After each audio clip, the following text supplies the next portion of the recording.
আমরা কথা শুনব কোরআন আল কারীমের 23তম সূরা সূরা আল মুমিনুনের প্রথম 10টি আয়াতের উপরে। এই 10টি আয়াতে আল্লাহ তাআলা সফল মুমিনের 7টি বৈশিষ্ট্য তুলে ধরেছেন। আল্লাহর হাবিব সাল্লাল্লাহু আলাইহি ওয়াসাল্লাম বলেছেন, উনজিলা আলাইয়া আশরু আয়াতিন মান আকামাহুন্না দাখালাল জান্নাহ। আল্লাহ তাআলা আমার উপরে এমন 10টি আয়াতে কারিমা নাজিল করেছেন, এই 10 আয়াতের বাস্তবিক শিক্ষা যে ব্যক্তি তার ভেতরে লালন করবে, ওই ব্যক্তি আল্লাহর জান্নাতি হয়ে যাবে। সুবহানাল্লাহ পড়েন। সুম্মা ক্বারাআ ক্বাদ আফলাহাল মুমিনুন হাত্তা খাতামা 10 আয়াতিন। এরপর আল্লাহর হাবিব শুরু করলেন তেলাওয়াত, ক্বাদ আফলাহাল মুমিনুন, শেষ করলেন উলাইকা হুমুল ওয়ারিসুন।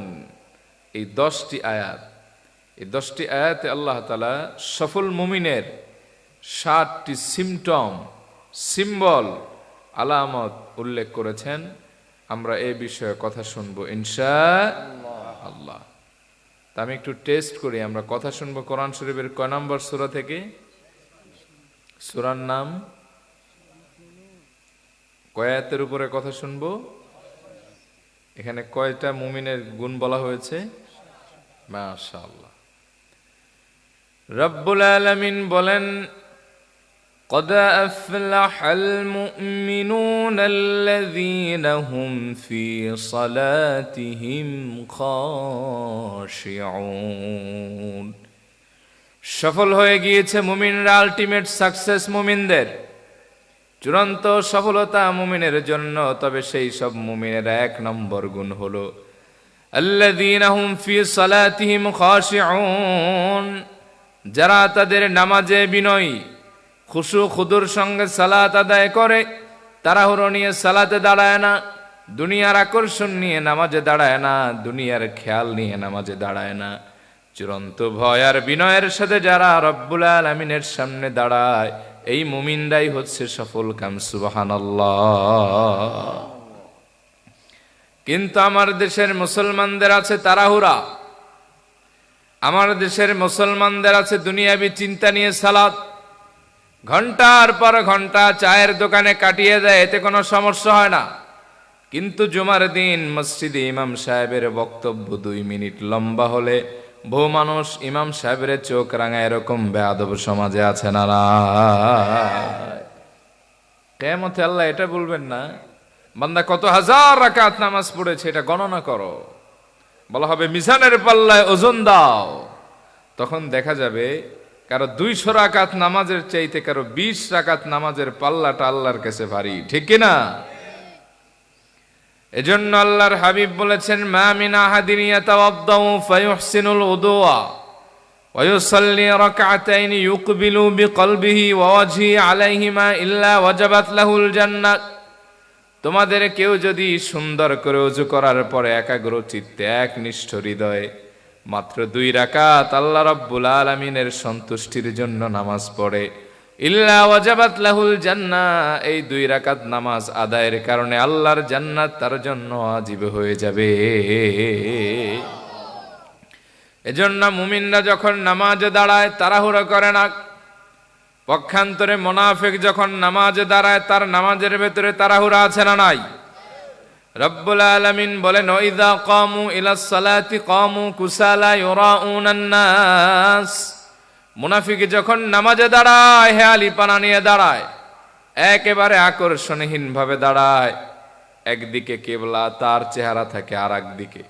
দেখবেন অনেক মুসল্লি আছে নামাজে দাঁড়িয়েছে, পায়ের তলায় আধা হাত লুঙ্গি গড়ায়, জামাটা খোলা, বুদামটা অন্যরকম, একবারে ডানে তাকায় আর একবার বামে তাকায়।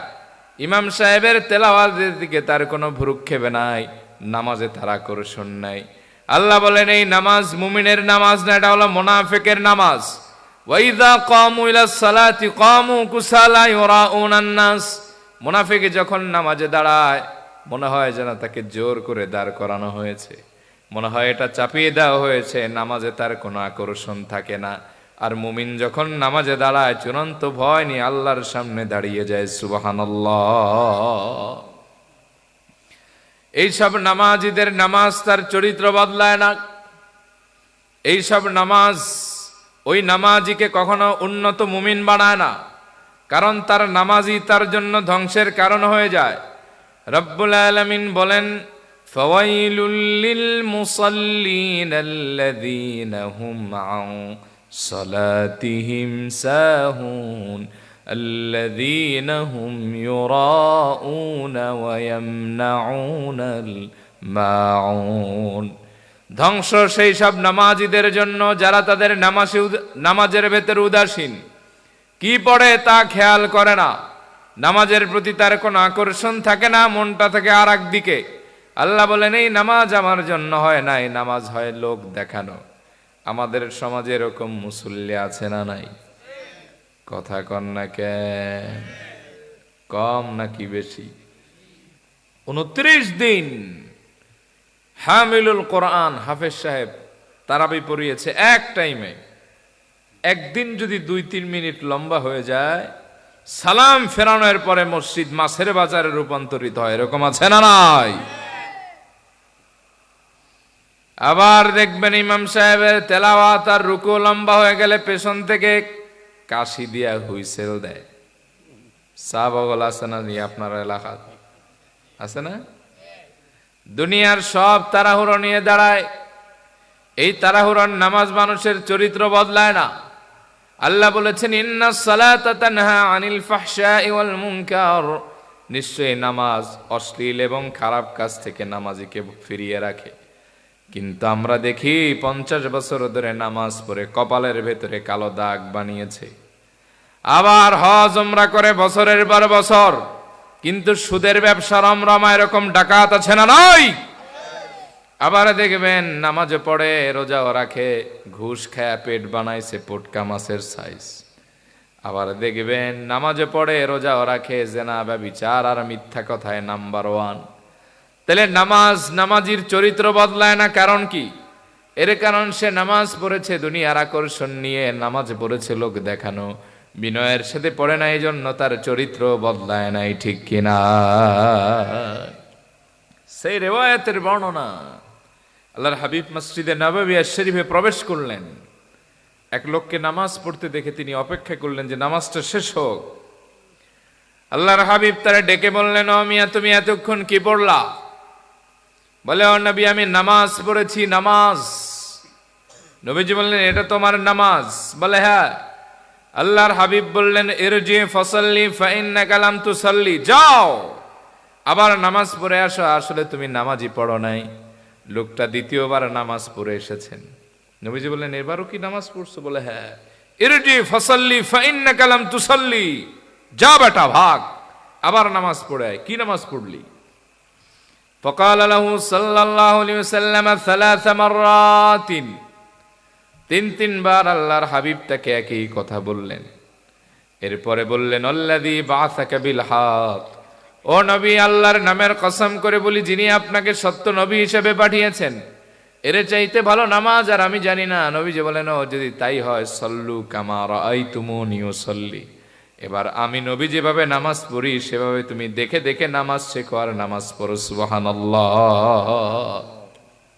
এরপরে নবীজি তালিম দিলেন, তুমি আল্লাহু আকবার বলে সালাতে দাঁড়াবা, এরপরে হাত বেঁধে সানা পড়বা।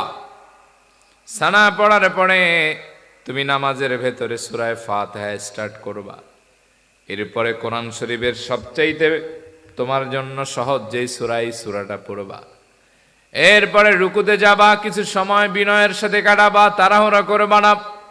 রুকু থেকে সোজা হয়ে দাঁড়াবা, তোমার রবের তাসবিহ পাঠ করবা, প্রশংসা করবা। এরপরে সিজদায় চলে যাবা, সিজদায় গিয়ে তোমার রবকে ডাকবে, তার তাসবিহ পড়বে, সুবহান রাব্বিয়াল। এরপরে 2 সিজদার মাঝখানে কিছু সময় বসবা, আবার সিজদা দিবা। এভাবে ধীরে সুস্থের সাথে নামাজ আদায় করবা। ওই নামাজ আমি রাসূলের শেখানো নামাজ। সুবহানাল্লাহ। উবাদা ইবনে সামিতের বর্ণনা, আল্লাহর হাবিব বলেন, খামসু সালাওয়াতিন ইফতারাদাহুন্নাল্লাহ, 5 ওয়াক্ত নামাজ আল্লাহ আমাদের উপর ফরজ করেছেন। এই 5 ওয়াক্ত নামাজে যে ব্যক্তি গুনে গুনে মাত্র 4টা কাজ করবে, তার জন্য মহা পুরস্কার আছে। জোরে বলেন, কয়টা? 1 নম্বরে, মান আহসানা উদুআহুন্না, যে ব্যক্তি সুন্দর করে ওযু করবে। 2 নম্বর ওয়াসাল্লাহুন্না লিওয়াক্তিহিন্না, সময়ের মতো নামাজ পড়বে, ওয়াক্তের সাথে সাথে সালাত আদায় করবে, বিলম্ব করবে না। 3 নম্বরে ওয়াতাম্মা রুকুআহুন্না, আল্লাহর ভয়ে বিনয়ের সাথে রুকুটা আদায় করবে, তাড়াহুড়ো করবে না। 4 নম্বর ওয়াতাম্মা খুশুআহুন্না, সিজদা সহ গোটা নামাজটা আল্লাহর ভয়ে পড়বে। আল্লাহর হাবিব বলেন এই 4টি কাজ যে করবে কানা লাহু আলাল্লাহি আহদুন, ওই ব্যক্তির জন্য আল্লাহর পক্ষ থেকে একটা ওয়াদা আছে, তা হলো আইয়াগফির আলা, ওই বান্দাকে আল্লাহ পাক মাফ করে দিবেন। সুবহানাল্লাহ। ওয়া মান লাম ইয়াফআল যালিক ফালাইসা লাহু আলাল্লাহি আহদুন ইন শাআ আযাবা ওয়া ইন শাআ গফারা লাহ। এই 4 কাজ যে করবেন আল্লাহর তার জন্য কোনো ওয়াদা নাই, কমিটমেন্ট নাই, প্রতিশ্রুতি নাই। আল্লাহ তারে চাইলেও মাফ করতে পারেন, আবার চাইলে আযাবও দিতে পারেন, ফয়সালা আল্লাহ। কিন্তু আমরা দেখি আমাদের সমাজের মানুষ এতই ব্যস্ত, 6 দিনে কোনোদিন নামাজ পড়তে তেমন দেখা যায় না, যায় একদম শুক্রবার দিন ইমাম সাহেবের বয়ান শেষ হয় 30-এ, মসজিদে ঢোকে 29-এ। আগের সুন্নত পড়ে না, পরের সুন্নত পড়ে না, তাড়াহুড়ায় মোনাজাত দেয় না, ভুলে আরেকজন আর জুতা নিয়ে ভাইগা যায়, এরকম আছে না? না, এই নামাজ প্রিয় নবীজির নামাজ নয়। আপনি এত তাড়াহুড়া করেন, এই তাড়াহুড়ার নামাজ আল্লাহ চায় না। হাদিসে আসছে যখন বান্দা নামাজে বেখেয়ালি থাকে, তাড়াহুড়া করে, আল্লাহর ফেরেশতারা ডেকে বলে, ও আব্দুল্লাহ ফিরে আয় তোর রবের দিকে। 3-3 বার ডাকে, যখন তাকে ফিরে না আসে, তার নামাজকে তার চেহারার ভেতরে এরকম ছুঁড়ে মারা হয়, যা বেটা তোর নামাজ, তোর রবের দরকার নাই। আপনি আমি নামাজে তাড়াহুড়ো করি এত বেশি যে মনে হয় ট্রেন ধরতে হবে, এরকম আছে না? একবার বাংলাদেশ বিমান, না জানো কোন বিমানে টিকিট কাটছি, এয়ারপোর্টে নামাজের ইমামতি করতে দাঁড়াইলাম বেশ কিছু লোক নিয়ে। হঠাৎ করে অ্যানাউন্সমেন্ট করা হলো, অমুক জায়গাগামী যত অমুক ফ্লাইটের লোক আছেন, বোর্ডিং শুরু হয়ে গেছে, আপনারা নিজ নিজ আসন গ্রহণ করুন। সালাম ফিরানোর পরে দেখি, ও আল্লাহ, লোক ছিল এত, বাকিরা কই গেল? জুতা নিয়ে দূর। কথা বাস্তব না বাস্তব? এটাই বাস্তব। আপনার আমার নামাজে সীমাহীন তাড়াহুড়া। আরে সাহাবা একরামের নামাজটা কত গভীর ছিল, কত ধীরও ছিল। আমি একটা হাদিস শোনাই, শুনবেন? আল্লাহর হাবিবের হিজরতের পরে 5ম কিংবা 6ষ্ঠ হিজরিতে একটা যুদ্ধ হয়েছে, যুদ্ধের নাম যাতুর রিকা। মদিনাতুত তাইয়্যিবা থেকে খানিকটা দূরে, ওই দূরে যুদ্ধে মুসলমানদের সংখ্যা ছিল 400, মতান্তরে 700, কোন কোন রেওয়ায়াতে আছে 800। ওই যুদ্ধে একজন কাফিরের স্ত্রী আল্লাহর হাবিবের কোন একজন সাহাবীর হাতে আহত হয়, তবে উসুদুল গাবা ফি মারিফাতিস সাহাবাতে আছে, নিহত হয়। ওই কাফের প্রতিজ্ঞা করে যতক্ষণ প্রিয় নবীজির সাহাবীদের রক্তাক্ত না করবেন, এক ডোক পানি পান করবে না, খাবার খাবে না, মাথার চুলও আশ্রাবে না। ধরে কন্যা উযুবিল্লাহ। যুদ্ধ শেষ হয়ে গেল, আমার নবীজি বীরের বেশে মদিনাতুত তাইয়্যিবায় ফিরতে লাগলেন। পথিমধ্যে রাত হয়ে গেল। আমার নবীজির আদত মোবারক ছিল, তিনি গভীর রাতে মদিনা মুনাওয়ারায় প্রবেশ করতেন না। সাহাবীদেরকে বললেন, ও আমার প্রিয় কলিজার টুকরা সাহাবীরা, আজ আর মদিনায় যাব না, এখানে রাত্রি যাপন করব। সকাল হলে মদিনায় যাব, তাঁবুর ব্যবস্থা করো, ঘুমানোর ইন্তজাম করো। সব কমপ্লিট হয়ে গেল, এবার ঘুমোতে যাওয়ার পালা। নবীজি বললেন, ও সাহাবীরা, এতগুলি সাহাবীর ভেতর থেকে আমি আল্লাহর এমন একজন গোলামকে দেখতে চাই, আমরা নিশ্চিন্তে ঘুমাবো, সে আল্লাহর দিনের পাহারাদার হয়ে আমাদেরকে পাহারা দিবে। কে আছো? দাঁড়াও। এ কথা বলতে একজন সাহাবী পেছন থেকে দাঁড়ায় গেলেন, বললেন, লাব্বাইক, ও নবী, আমি হাজির, আমার নাম হলো আব্বাদ ইবনে বিশির আল আনসারী। ওনারে দেখে পেছন থেকে আর একজন দাঁড়ালেন, যার নাম সাইয়েদনা আম্মার বিন ইয়াসির, মুহাজির সাহাবী, হযরত সুমাইয়ার সন্তান। আল্লাহর হাবিব বললেন, ওকে তোমাদেরকে পারমিশন দিলাম, 2 জন মিলে পাহারা দাও। এবার পাহারার আগে 2 ভাই পরামর্শ করতে লাগলেন, প্রিয় ভাই, রাত অনেক লম্বা, যুদ্ধ ফেরত মানুষ আমরা, একত্রে যদি পাহারা দেই ক্লান্তি আসতে পারে, তার চাইতে আসো রাতটারে দুই ভাগ করি, এক ভাগে আমি পাহারা দেই, তুমি ঘুমাও, আবার আমি যখন ঘুমাবো তখন তুমি পাহারা দিও। হযরতে আব্বাদ বললেন, চমৎকার বলেছ আম্মার, তবে আইয়ু লাইলিন আহাব্বু ইলাইক, রাতের কোন অংশ তোমার ভালো লাগে আমারে বলো, তোমার এখতিয়ারে ছেড়ে দিব। সাইয়েদনা আম্মার বিন ইয়াসির বললেন, ভাই প্রথম অংশে আমি ঘুমাই, দ্বিতীয় অংশে পাহারা দিব। সাইয়েদনা আম্মার বিন ইয়াসির গেলেন ঘুমাতে, সাইয়েদনা আব্বাদ বিন বিশর দাঁড়ায় পাহারা আরম্ভ করেছেন। পাহারা দিতে দিতে রাত অর্ধ অতিক্রম হয়ে গেল। নিসফুল লাইল অতিক্রম হওয়ার পরে সাইয়েদনা আব্বাদ চিন্তা করলেন, সময়টা হচ্ছে তাহাজ্জুদ পড়ার, রবের সঙ্গে ভালোবাসার সম্পর্ক জুড়বার। আমি যদি শুধুমাত্র পাহারা দেই, পাহারার হক কি আদায় হবে?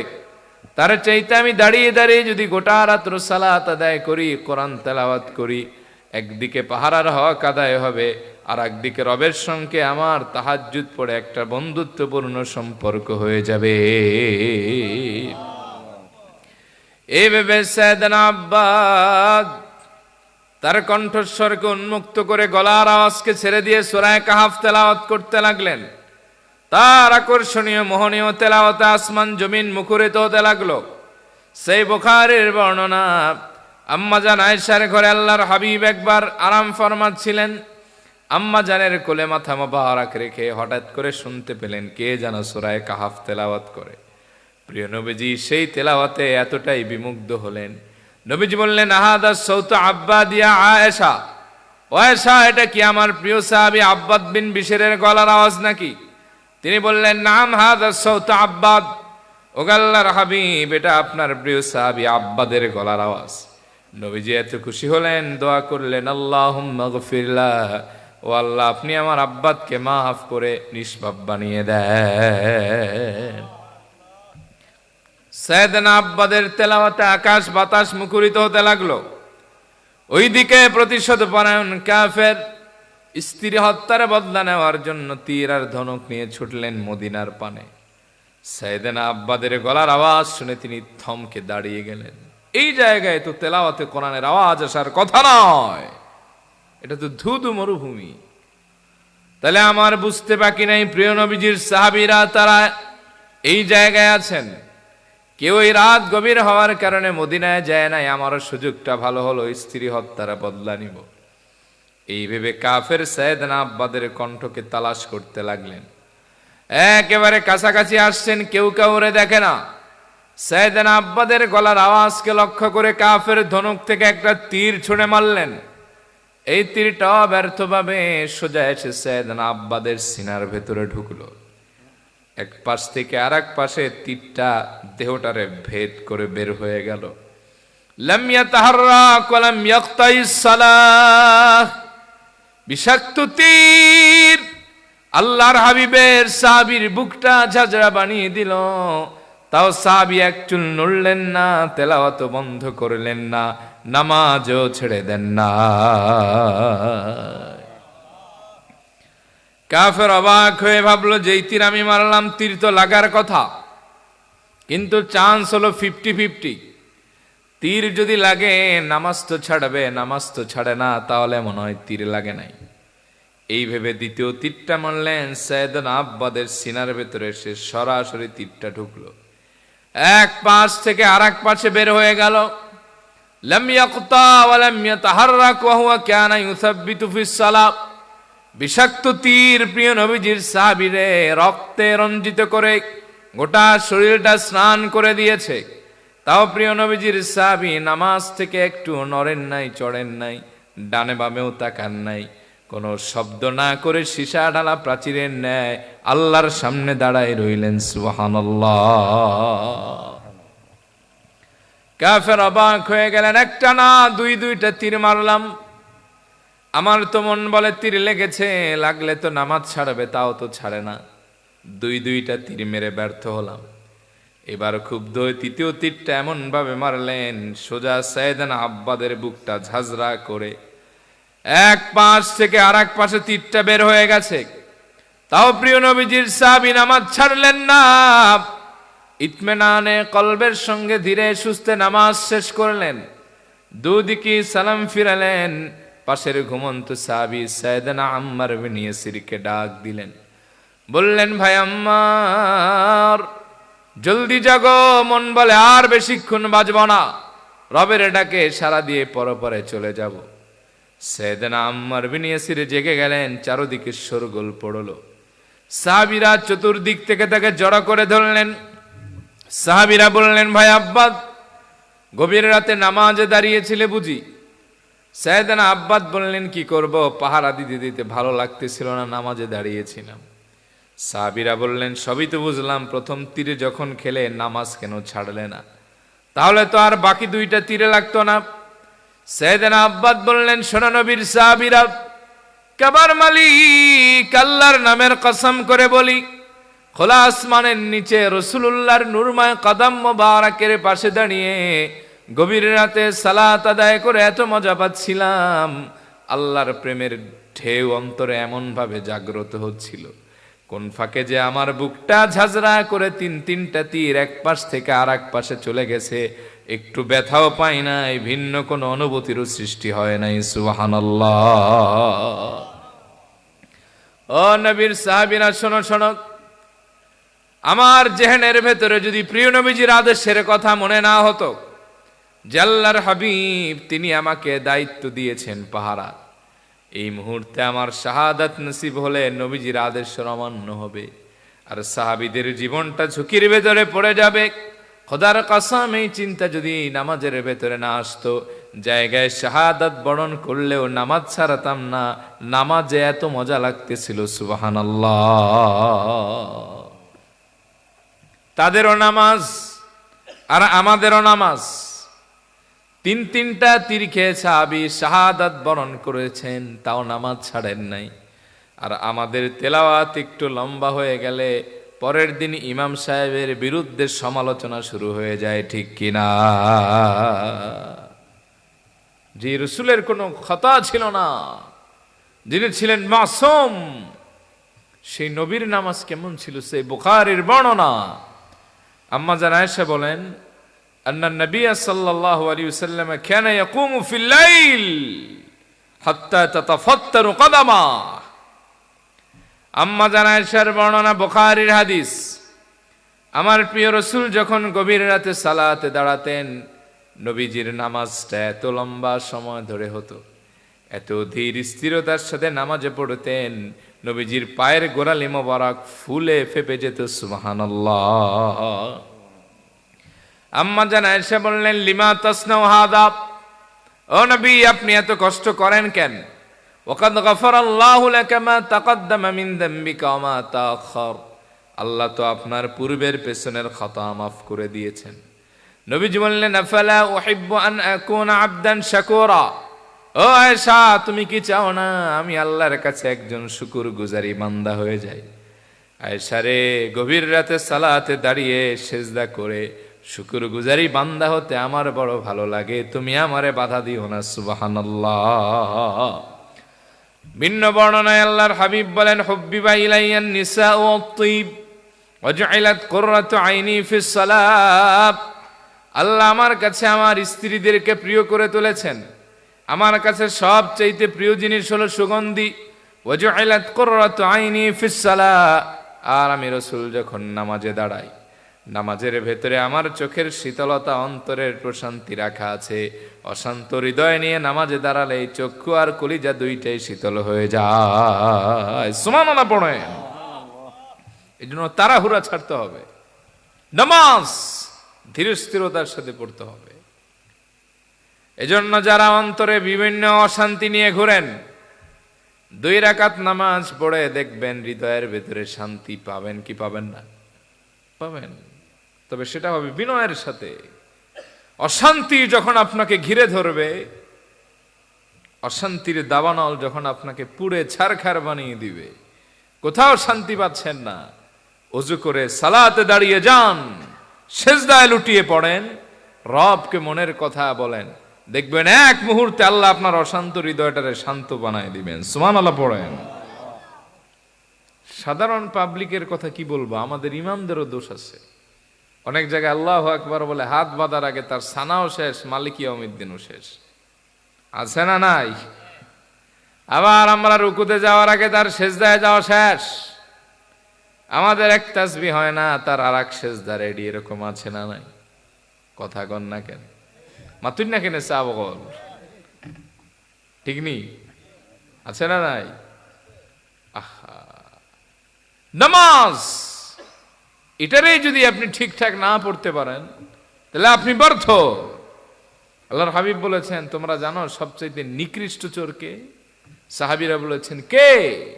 আল্লাহর হাবিব বলেছেন, আল্লাযী ইয়াসরিকু ফিস সালাহ, যে তার নামাজে চুরি করে। নবীজি বলেছেন, নামাজে আবার চুরি করে কেমনে? সাহাবীরা জানো নাকি? যেই ব্যক্তি রুকু এবং সিজদার ভেতরে কারচুপি করে, তাড়াহুড়া করে, ওঠে হলো নামাজের চোর। এই চোর আমাদের সমাজে আছে না নাই? যাদের এই ঝামেলা আছে তাদেরকে আমি নসিহা করব, নামাজের ভেতরে 4টা দোয়া কন্টিনিউয়াসলি পড়বেন ইনশাআল্লাহ। এতে নামাজের ভেতরে অন্তরটা স্থির হয়ে যাবে, প্রশান্তি পাবেন, আর নামাজে তাড়াহুড়ো হবে না ইনশাআল্লাহ। 1 নম্বর দোয়া হচ্ছে গায়রিল মাগদুবি আলাইহিম ওয়ালাদ-দাল্লিন, এর পরে আমিন পড়বেন। পড়েন তো একবার। আল্লাহর হাবিব বলেন, ইযা ক্বালা আহাদুকুম আমিন ফাকালাতিল মালাইকাতু ফিস সামাই আমিন, যখন তোমাদেরকে আমিন বলে আকাশের ফেরেশতারাও তার সাথে সাথে আমিন বলে। যার আমিন বলাটা আকাশের ফেরেশতার সাথে মিলে যায়, গুফির লাহু মা তাকদ্দামা মিন যামবি, ওই ব্যক্তির পূর্বের গুনাহ আল্লাহ সব মাফ করে দেয়। 2 নম্বর দোয়া সামি আল্লাহু লিমান হামিদার পরে পড়তে হয়। পড়েন তো একবার। রব্বানা, পড়েন। সেই মুসলিমের বর্ণনা, আল্লাহর হাবিব বলেছেন, ইযা ক্বালাল ইমামু সামি আল্লাহু লিমান হামিদা কুলু রব্বানা লাকাল হামদ, ওয়া ফি রিওয়ায়া কুলু রব্বানা ওয়া লাকাল হামদ। যখন ইমাম সাহেব বলে সামি আল্লাহু লিমান হামিদা, তখন তোমরা বলো রব্বানা। সামি আল্লাহু লিমান হামিদা অর্থ জানেন? অর্থাৎ যে ব্যক্তি আল্লাহর প্রশংসা করে, আল্লাহ তার প্রশংসা শোনেন। এরপরে আমরা বলি রব্বানা লাকাল হামদ, ও আমাদের রব, প্রশংসা আপনার জন্য, আপনি প্রশংসিত। আল্লাহর হাবিব বলেন, যখন তোমরা রব্বানা লাকাল হামদ বলো, আকাশের ফেরেশতারাও তোমাদের সাথে সাথে রব্বানা লাকাল হামদ বলে। যা রব্বানা লাকাল হামদ আকাশের ফেরেশতার সাথে আমিনের মতো মিলে যায়, আল্লাহ আবার তার জীবনের গুনাহগুলি মাফ করে দেয়। 3 নম্বর দোয়া রব্বানা লাকাল হামদের পরে পড়তে হয়। পড়েন, হামদান কাসীরান তাইয়িবান মুবারাকান ফি। পড়েন, পড়বেন। আল্লাহ রাসূল সাল্লাল্লাহু আলাইহি ওয়া আলিহি ওয়াসাল্লাম তিনি এই দোয়াটি একজন সাহাবীর জবানে শুনলেন সালাতে। হাদিসের ব্যাখ্যা আসছে, নামাজটা ছিল মাগরিবের নামাজ। নবীজি বললেন, কে এই কথা বলছো? দাঁড়াও। সাহাবী ডরে আর কোনো কথা কয় না। ভিন্ন রিওয়ায়াতে আছে 3বার আল্লাহর হাবিব ডেকেছেন। সাহাবী ভয়ে ভয়ে বলল, আনা কাইলুন, আমি এই কথা বলছি। নবীজি বললেন, ও সাহাবী, ইন্নী আরা মা লা তারানা, আমি যা দেখি তুমি তা দেখো না। সাহাবীর, আমি দেখলাম যখন তুমি হামদান কাসীরান তাইয়িবান মুবারাকান ফি পড়লা, 30-এর অধিক ফেরেশতা তোমার আমল নামায় সওয়াব লেখার প্রতিযোগিতা শুরু করে দিয়েছে। 4 নম্বর দোয়া 2 সিজদার মাঝখানের দোয়া। নবীজি বলেছেন, তোমরা 2 সিজদার মাঝখানে দোয়া করো। দোয়া করবে কিন্তু কবুল হতে দেরি হবে না। সুবহানাল্লাহ পড়েন। আবার বুখারীর বর্ণনা এসেছে, আল্লাহর হাবিব সিজদায় যতটুকুন সময় অতিবাহিত করতেন, 2 সিজদার মাঝখানে ততটুকু সময় বসতেন। কিন্তু আমরা তো বসি না, দোয়াও পড়ি না। একটা দোয়া আছে, এক দোয়ার ভেতরে 5 কথা। পড়েন, আল্লাহুম্মা গফিরলি ওয়ারহামনি ওয়াহদিনি ওয়ারযুকনি ওয়াআফিনি। কি চমৎকার দোয়া, দেখেন কি মায়াবী অর্থ। আপনি বললেন, আল্লাহুম্মা গফিরলি, ও আল্লাহ আপনি আমারে ক্ষমা করে দেন। ওয়ারহামনি, আমার উপর দয়া নাজিল করেন। ওয়াহদিনি, আল্লাহ আপনি আমার হেদায়েত দেন। ওয়ারযুকনি, আল্লাহ আপনি আমার রিজিক দেন। ওয়াআফিনি, আমার সুস্থতার নিরাপত্তা দেন। যে ব্যক্তি দুই সিজদার মাঝখানে এই পাঁচটি চাওয়া এক দোয়ায় চাইবে, আল্লাহ তাআলা তার এই পাঁচ জিনিস দিয়ে জীবনটা সমৃদ্ধ বানায় দিবেন। সুবহানাল্লাহ। তাহলে কয়টা দোয়া নামাজে বেশি বেশি পড়বেন, বিশেষ করে নফল সালাতে? কয়টা? এক নম্বরে গায়রিল মাগদুবি আলাইহিম ওয়ালাদ-দাল্লিনের পরে, দুই নম্বরে রব্বানা, তিন নম্বরে হামদান তাইয়িবান মুবারাকান ফি, আর চার নম্বর দোয়া কোন জায়গায়? দুই সিজদার মাঝখানে পড়েন আল্লাহুম্মা গফিরলি ওয়ারহামনি ওয়াহদিনি ওয়ারযুকনি ওয়াআফিনি। আমার প্রিয় ভাইয়েরা, এবার অনেকেই প্রশ্ন করবেন, হুজুর আমরাও তো নামাজে মনটা দিয়ে নামাজ পড়তে চাই, কিন্তু নামাজে খাড়ানোর বাদে খালি ফুটো বাসিয়া উঠে, আছে না? এখন হুজুর দোয়া করবো আমার লাগিবে, নামাজে খাড়ানোর বাদে খালি ফুটো বাসিয়া উঠে।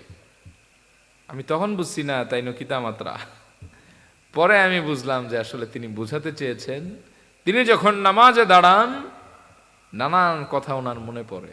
এরকম আছে না? মাঝে মাঝে তো ইমাম সাহেবরা ব্যাস লাগাই দেন। এক জায়গায় সালাতুল আসর পড়া হলো, আসরের ফরজ কয় রাকাত, ইমাম সাহেব ভুল করে পড়ছে 6 রাকাত। 4 রাকাতে যখন তিনি আবার দাঁড়াচ্ছেন, পেছন থেকে আওয়াজ দেওয়া হলো আল্লাহু আকবার, ইমাম সাহেব সোজা খাড়ায় গেছে। যেই বাড়ায় তাকবীর দিছে এবার আর কিছু কয় না, ওই বাড়া হইলাম আমি। চিন্তা করলাম যে মাথা কি আমারই খারাপ হয়েছে কিনা। অনেক সময় দেখবেন যে এরকম হয়ে যায়। নামাজ শেষ, ইমাম সাহেব রেগে বললাম, ও হুজুর নামাজ কয় রাকাত পড়ছেন কন? এবার আর বাড়ি আবার বরিশাল। হ্যাঁ তো আমি বলতে পারবো না কয় রাকাত পড়ছি। তো ঘটনা তো ঠিকই, কইতে পারলে তো আর পেছ লাগাইতো না। কয় 4ও মনে হয় 6ও মনে হয়।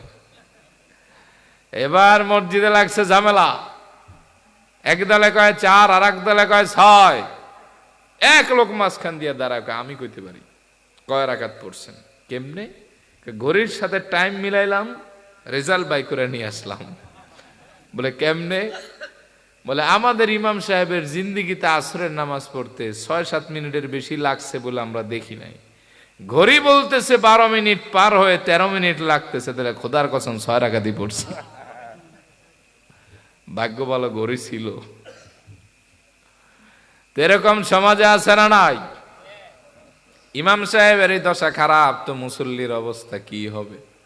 ঠিক না? এখন প্রশ্ন হলো, how to set my mind in সালাহ, কিভাবে আমি আমার মনকে নামাজে ধরে রাখবো। 6টা এমন বিশেষ পদ্ধতি আছে, এটা যদি এটা অ্যাপ্লাই করতে পারেন ইনশাআল্লাহুল আজিজ আপনার মনটা নামাজে স্থির হয়ে যাবে ইনশাআল্লাহ। 1, যখন নামাজে দাঁড়াবেন নিয়তকে সহি করে বিশুদ্ধ করে দাঁড়াবেন, এই নামাজটা আমি একমাত্র আল্লাহর সন্তুষ্টির জন্য পড়তেছি। নিয়াতুল মুমিনিনা খায়রুম মিন আমালিহি আও ইবাদাতি, মুমিনের নিয়ত আমলের চাইতে উত্তম, ইবাদতের চাইতে উত্তম। নিয়াতুল মুমিনিনা খায়রুম মিন ইবাদাতি, মুমিনের নিয়ত আল্লাহ তাআলা এত পছন্দ করেন যে বান্দার আমলের দিকে না তাকিয়ে আগে নিয়ত দেখেন। ইন্নামাল আমালু বিন্নিয়াত, সব কাজ নিয়তের উপরে নির্ভরশীল। নিয়ত ভালো যার আমল ভালো। এজন্য নামাজ পড়বেন কার জন্য? বড় করে হনবাক, কার জন্য? ইন্না সালাতি ওয়া নুসুকি ওয়া মাহইয়ায়া ওয়া মামাতি লিল্লাহি রাব্বিল আলামিন লা শারীকা লা। আপনার জীবন, আপনার মরণ, নামাজ, রোজা, কোরবানি সব আল্লাহর জন্য। এই বিশুদ্ধ নিয়ত যদি হৃদয়ে থাকে 50% অটোমেটিক নামাজটা ঠিক হয়ে যাবে। সুবহানাল্লাহ পড়েন। 2 নম্বর, নামাজে যখন দাঁড়াবেন চূড়ান্ত বিনয়ের সাথে দাঁড়াবেন। রব্বুল আলামিন বলে নকুমু লিল্লাহি কানিতিন, ও বান্দা যখন নামাজে দাঁড়াও চূড়ান্ত ভয় আর বিনয় নিয়ে দাঁড়াও। কেমনে ভয় করে দাঁড়াবেন? আল্লাহর হাবিব বলেন আনতা আবুদাল্লাহ কাআন্নাকা তারাহু ফাইন লাম তাকুন তারাহু ফাইন্নাহু ইয়ারাক। তুমি এমন ভাবে তোমার রবের ইবাদত করো যেন তুমি তোমার রবকে দেখছো, আর যদি তা না মনে হয় তাহলে তোমার রব দেখতেছেন। কেউ যদি মনে করে আমি আমার রবরে দেখি অথবা রব আমারে দেখে, তার কি আবার তাড়াহুড়ো আসার কথা নাকি? যেটা বলেন, নেতার সামনে গিয়ে তেল মারে, এরকম আছে না? বলে আমার নেতার নাম নিতে হলে অজু করে নিতে হবে, আসেন এরকম। আবার পীরের সামনে গেলে আদব দেখাইতে গিয়ে সেজদা মাইরা দেয়, এরকম কিছু ভণ্ড আছে না নাই? আবার দেখবেন ওস্তাদের সামনে গেলে আদব দেখায়, কিন্তু ওই মানুষটাই যখন রবের সামনে দাঁড়ায় আদব নাই, তাহলে বুঝতে হবে ওই ব্যক্তির ইমানের ভেতরে ঘাপলা আছে, ঠিক কিনা? 3, যখন নামাজে দাঁড়াবেন চূড়ান্ত প্রস্তুতি নিয়ে দাঁড়াবেন যে এটাই জীবনের শেষ নামাজ। আল্লাহর হাবিব বলেন, ইযা কুমতা ফি সালাতিক ফাসাল্লি সালাতা মুআদ্দি'। তুমি যখন নামাজে দাঁড়াও এমন ভাবে নামাজে দাঁড়াবে মনে করবে এটাই তোমার জীবনের শেষ নামাজ। জোরে বলেন, কোন নামাজ? কেউ যদি মনে করে ফজর পড়েছি জোহর পাবো না, জোহর পড়েছি আসর পাবো না, আসর পড়েছি মাগরিব পাবো না, মাগরিব পড়েছি এশা পাবো না, খোদার কসম ওই ব্যক্তির নামাজের ভেতরে কখনো তাড়াহুড়া আসতে পারে না, ঠিক কিনা? সাইয়েদনা আলীকে নবীজি বললেন, প্রিয় আলী, মৃত্যুকে তুমি কত দূরে মনে করো? সাইয়েদনা আলী বললেন, নবী, আমি যখন ওযু করি মনে করি এটাই জীবনের শেষ ওযু। নবীজি বললেন, আলী রে, মৃত্যু তো মানুষের এত দূরে নয়। কেউ ডানে সালাম ফিরিয়েছে, কেউ বামে সালাম ফিরাতে পারবে কিনা মৃত্যুর ব্যাপারে নিশ্চয়তা জগতের কেউ দিতে পারে না, ঠিক কিনা? আল মাউতু আকরাবু লিন-নাস, মৃত্যু এটা মানুষের খুব কাছাকাছি। এজন্য যখন নামাজ পড়বেন মনে করবেন এটাই জীবনের কোন নামাজ। যে কালকে যে ভূমিকম্প হলো আপনাদের সিলেটে হয়েছে? পান নাই, আল্লাহ রহম করছে। পাতলা হয়েছে না নি? আচ্ছা। আর আমি তখন ছিলাম আমার ঢাকার বাসায় গোসলে, জুমা পড়াতে যাব। প্রথমে দেখি বিল্ডিংটা খালি এরকম লড়ে লড়ে একটু থামছে, এর ভেতরে এমন ভাবে নাড়াচাড়া শুরু করলো, কলা গাছ নাড়ায় দেখছেন, সুপারি গাছ নাড়াইতে দেখছেন, এরকম। আমি তওবা টওবা করে রেডি হচ্ছি যে এই মনে হয় জীবনের শেষ, আর মনে হয় সুযোগ হবে না এখান থেকে বের হওয়ার। এই যেই নামাজটা শেষে ওয়াক্তে পড়ছি এটাই শেষ, আর আজান হলেও আমার কোনো মসজিদে যাওয়ার সুযোগ নাই, আর চিৎকার মেরে আত্মচিৎকার করলেও কোরআন তেলাওয়াতের সুযোগ নাই। এটাই মনে হয় জীবনের শেষ ক্ষণ। কিছুক্ষণ পরে আল্লাহ বাঁচাইছে, পরে গিয়ে সারাদিন খেয়াল করি নাই, রাতে গিয়ে দেখি যে বিল্ডিং এর বিভিন্ন জায়গায় ফাটছে। অনেক মানুষের উপরের অ্যাকোরিয়াম রাখা ছিল, ভেঙে চূর্ণ বিচূর্ণ হয়ে গেছে। উপরে মাল ছিল, এগুলা কারো শুকে চুলটায় পড়ছে। আপনার ওই যে ফ্রিজ, দোলনেতে ফ্রিজ পড়ে গেছে। যদি কেউ মনে করে যে এটাই তার জীবনের শেষ নামাজ, তার অবস্থা কি হতে পারে আমি একটা উদাহরণ দিই।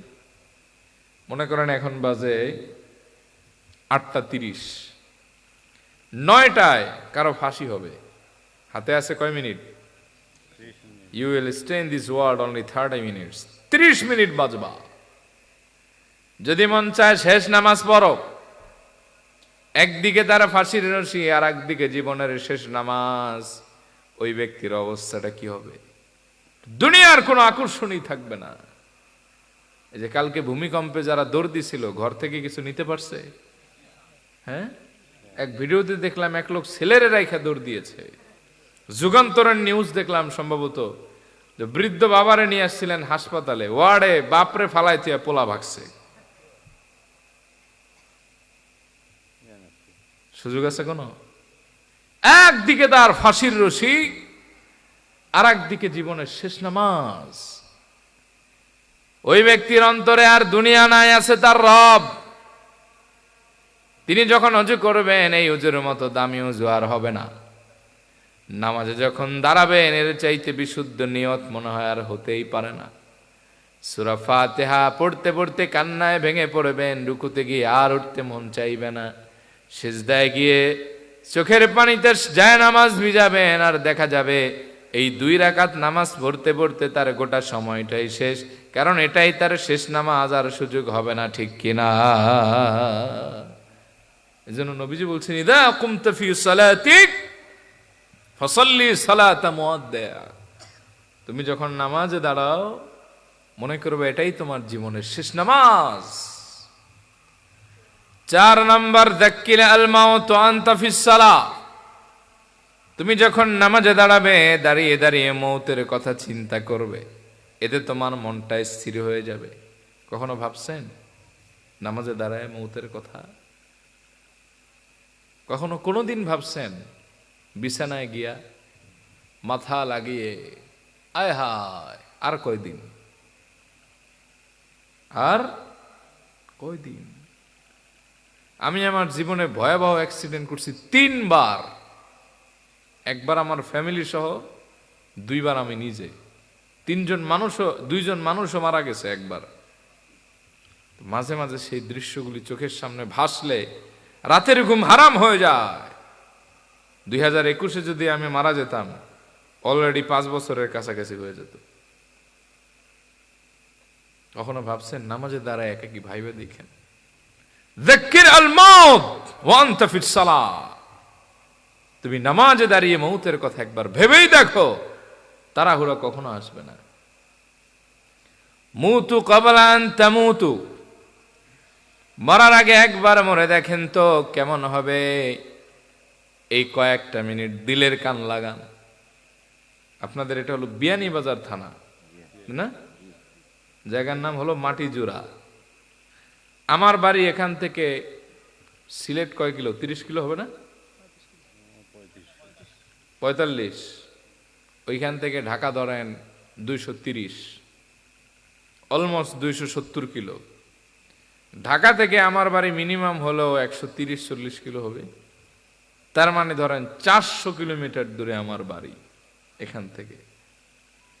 এই মুহূর্তে যদি আমার মৌত হয়ে যায়, এই 400 কিলোমিটার যেতে যেতে মিনিমাম 12 থেকে 13 ঘন্টা লাগার কথা। রাস্তার যে অবস্থা, আমার লাশ পড়ে আছে বিয়ানীবাজারের মাটিজোড়ায়।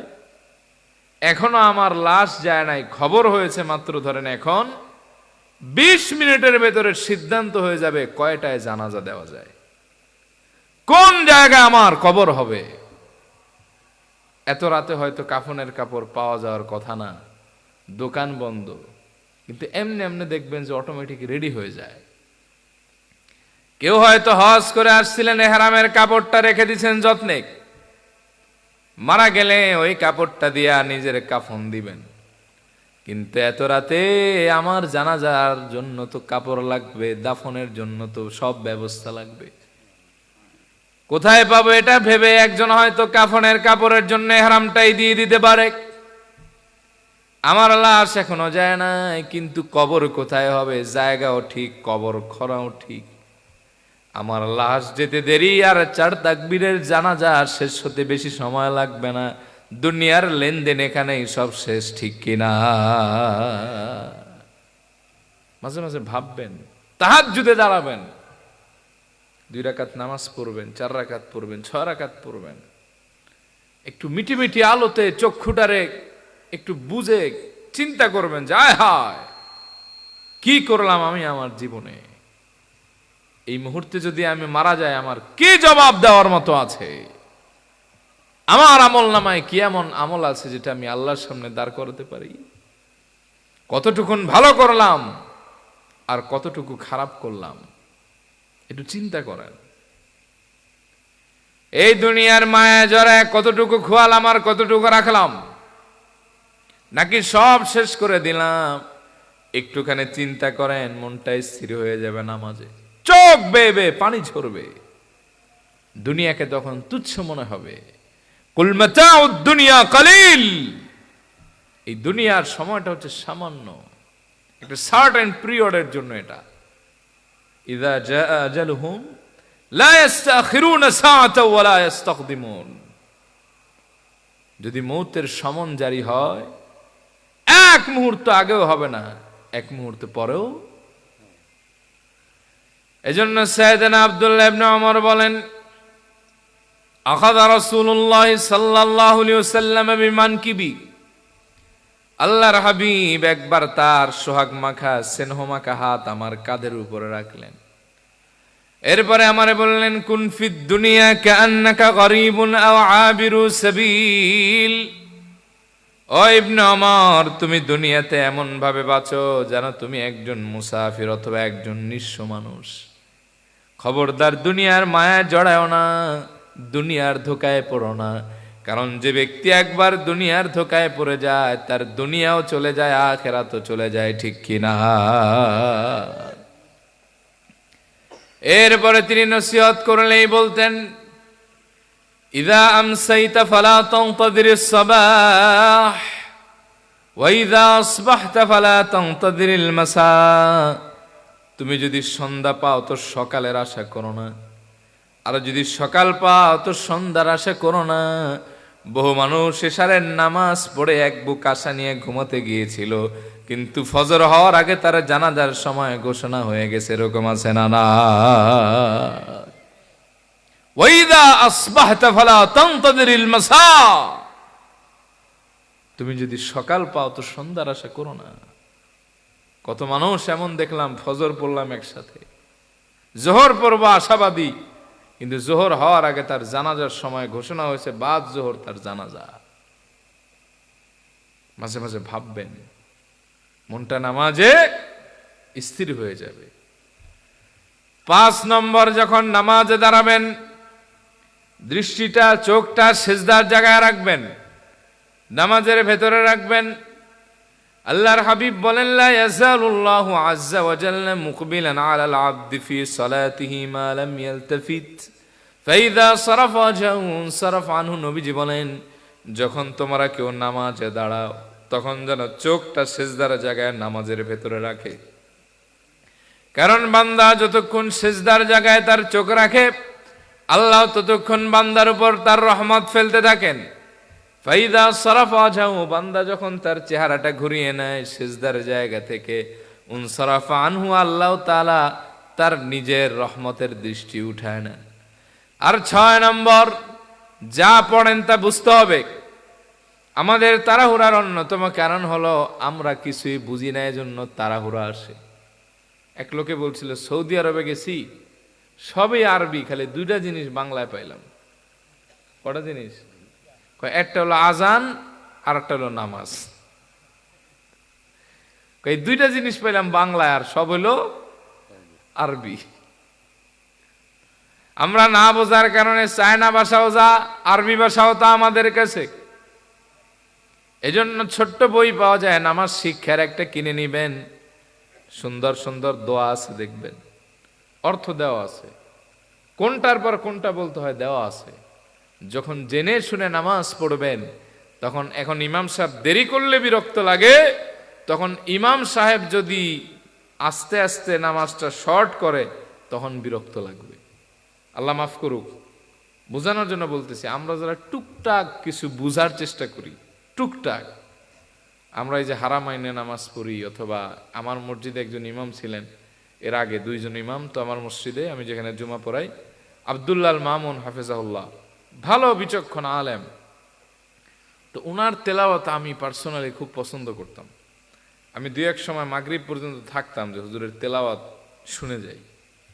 তেলাওয়াতের ভিতরে রূহ ছিল। আর উনি যদি নামাজটা একটু তাড়াতাড়ি শেষ করতো, মনে মনে কষ্ট পাইতাম যে দূর বেড়া, এত কষ্ট করে রইলাম, এত তাড়াতাড়ি শেষ করে দিল। হারাম শরীফে এবার আমি হজে গেছি, হজে দেখলাম, আরে হজের টাইমে সূরা পড়ে কি, সূরা আসর, সূরা এই যে কাউসার, দুঃখে বুকটা ভাইরা যেত, আয় হায়, শুরু করার আগে শেষ। এর কারণ হলো হজের টাইম তো জমজমাট থাকে, ওই জন্য নির্দেশ হলো শর্ট অ্যান্ড। এদের তো নির্দেশ, আমাকে তো দিল মানে না। এই লিফট দিয়া নামতে নামতে দেখি অবস্থা খারাপ। তো যখন আপনি মজা পাবেন তখন দ্রুত শেষ করলে খারাপ লাগবে, আর এখন মজা পান না, এজন্য দেরি হলে খারাপ লাগে। বুঝতে পারছেন? তাহলে কয়টা কাজ করলে নামাজে মন স্থির থাকবে? আওয়াজ দিয়েন। 1 নম্বরে কি ঠিক করবেন? বড় হরি হ, নিয়ত। 2 নম্বর, বিনয়ের সাথে কারে আপনি দেখতেছেন? যদি আল্লাহরে না দেখেন, কে আপনারা দেখতেছে? আচ্ছা, 3 নম্বর এটাই জীবনের কোন নামাজ? 4 নম্বরে নামাজের দ্বারা কিসের কথা স্মরণ করবেন? মাশাআল্লাহ। 5 নম্বরে চোখ যেন কই রাখবেন? 6 নম্বরে যা পড়েন তা বুঝতে হবে। মনে থাকবে? ওয়াজ শেষ করে দেই না আর একটু শুনবেন? হ্যাঁ, শুনতাইনি? কেবল থেকে হলো 1 গুণ, এখন তো বাকি 6 গুণ। ধৈর্য আছে? আচ্ছা, এরপরে রব্বুল আলামিন বলেন সফল মুমিনের 2 নম্বর বৈশিষ্ট্য হলো ওয়াল্লাযীনা হুম আনিল লাগওয়ি মু'রিদুন। সফল মুমিন যারা, তারা অনর্থক কথা এবং কাজে জড়ায় না, অনর্থক কথা এবং কাজ থেকে নিজেকে হেফাজত রাখে, বিরত রাখে। সুবহানাল্লাহ। কিন্তু আমার দেশের মানুষ হলো এই কাজে পাকা, ঠিক কিনা বলেন? নির্বাচনের আলাপ এমন ভাবে দেয় মনে হয় হলো এমপি পদপ্রার্থী। আছে না নাই? 4 দোকান হলো এলাকার নিউজ চ্যানেল। হ্যাঁ, কার মাইয়া বাগি গেছে, খাট টেকা লইয়া তার বউনে চলে গেছে, এই সব ঘটনা দেখবেন এই সব জায়গায় চলে। আমরা ইমাম সাহেবের সবই বালা, গত শুক্রবারে বয়ানটা বালা হইছে না, তাই না? এমন ওয়াজ করছইন আমার ইজ্জত সারা, এরকম আছে না? আওয়াজ দিয়ে আছে না নাই? দেখবেন গাল গল্পে মেতে থাকা আমাদের অভ্যাস। কথা যত কম বলবেন তত দাম বাড়বে বেশি। কথার নাম লতা, যতই কইবেন তত পেছ খাইবেন। এজন্য আল্লাহ বলেছেন সফল মুমিন যারা, তারা কখনো অনর্থক কথা এবং কাজে জড়ায় না, তারা জবানটারে হেফাজত রাখে। এজন্য আল্লাহর হাবিব বলেছেন মিন হুসনি ইসলামিল মারই তারকুহু মা লা ইয়ানি। একজন মুসলমানের প্রকৃত সৌন্দর্য হলো অনর্থক কথা এবং কাজ থেকে বিরত থাকা। যেই ব্যক্তির ভেতরে অনর্থক কথা এবং কাজের প্রবণতা নাই, ইসলামের সৌন্দর্য তার ভেতরে বিদ্যমান। সুবহানাল্লাহ। সাইয়েদনা লুকমানের নাম শুনছেন? কানা লুকমানু আবদান হাবাশিয়ান নাজ্জারা। সাইয়েদনা লুকমান ছিলেন একজন হাবাসী কালো মানুষ, রাখাল, গোলাম। তার মর্যাদা এত বেড়ে গেছে, কোরআনে তার নামে একটা সূরা আছে। সাইয়েদনা লোকমান যখন বক্তব্য দিতেন, তন্ময় চিত্তে মানুষ অপলক দৃষ্টিতে শুনত, বিশাল মজমা জমা হয়ে যেত। সাইয়েদনা লোকমান একদিন বক্তব্য দিতে লাগলেন। এক লোক সাইয়েদনা লোকমানের বক্তব্য পুরাটা শুনলেন। সে সর পরে বললেন আলাস্তাল্লাযী কুনতা তারআ মা'আল গানাম ফি মাকানি কাযা ওয়া কাযা। তুমি না সেই লোকমান যে আমার সাথে বিভিন্ন জায়গায় ছাগল চড়িয়ে বেড়াতে? সাইয়েদনা লোকমান বললেন না আমানা লোকমান, আমি তো সেই লোকমান। এবার তার সঙ্গী বলল ফামা বালাগা বিকা মা আরাব।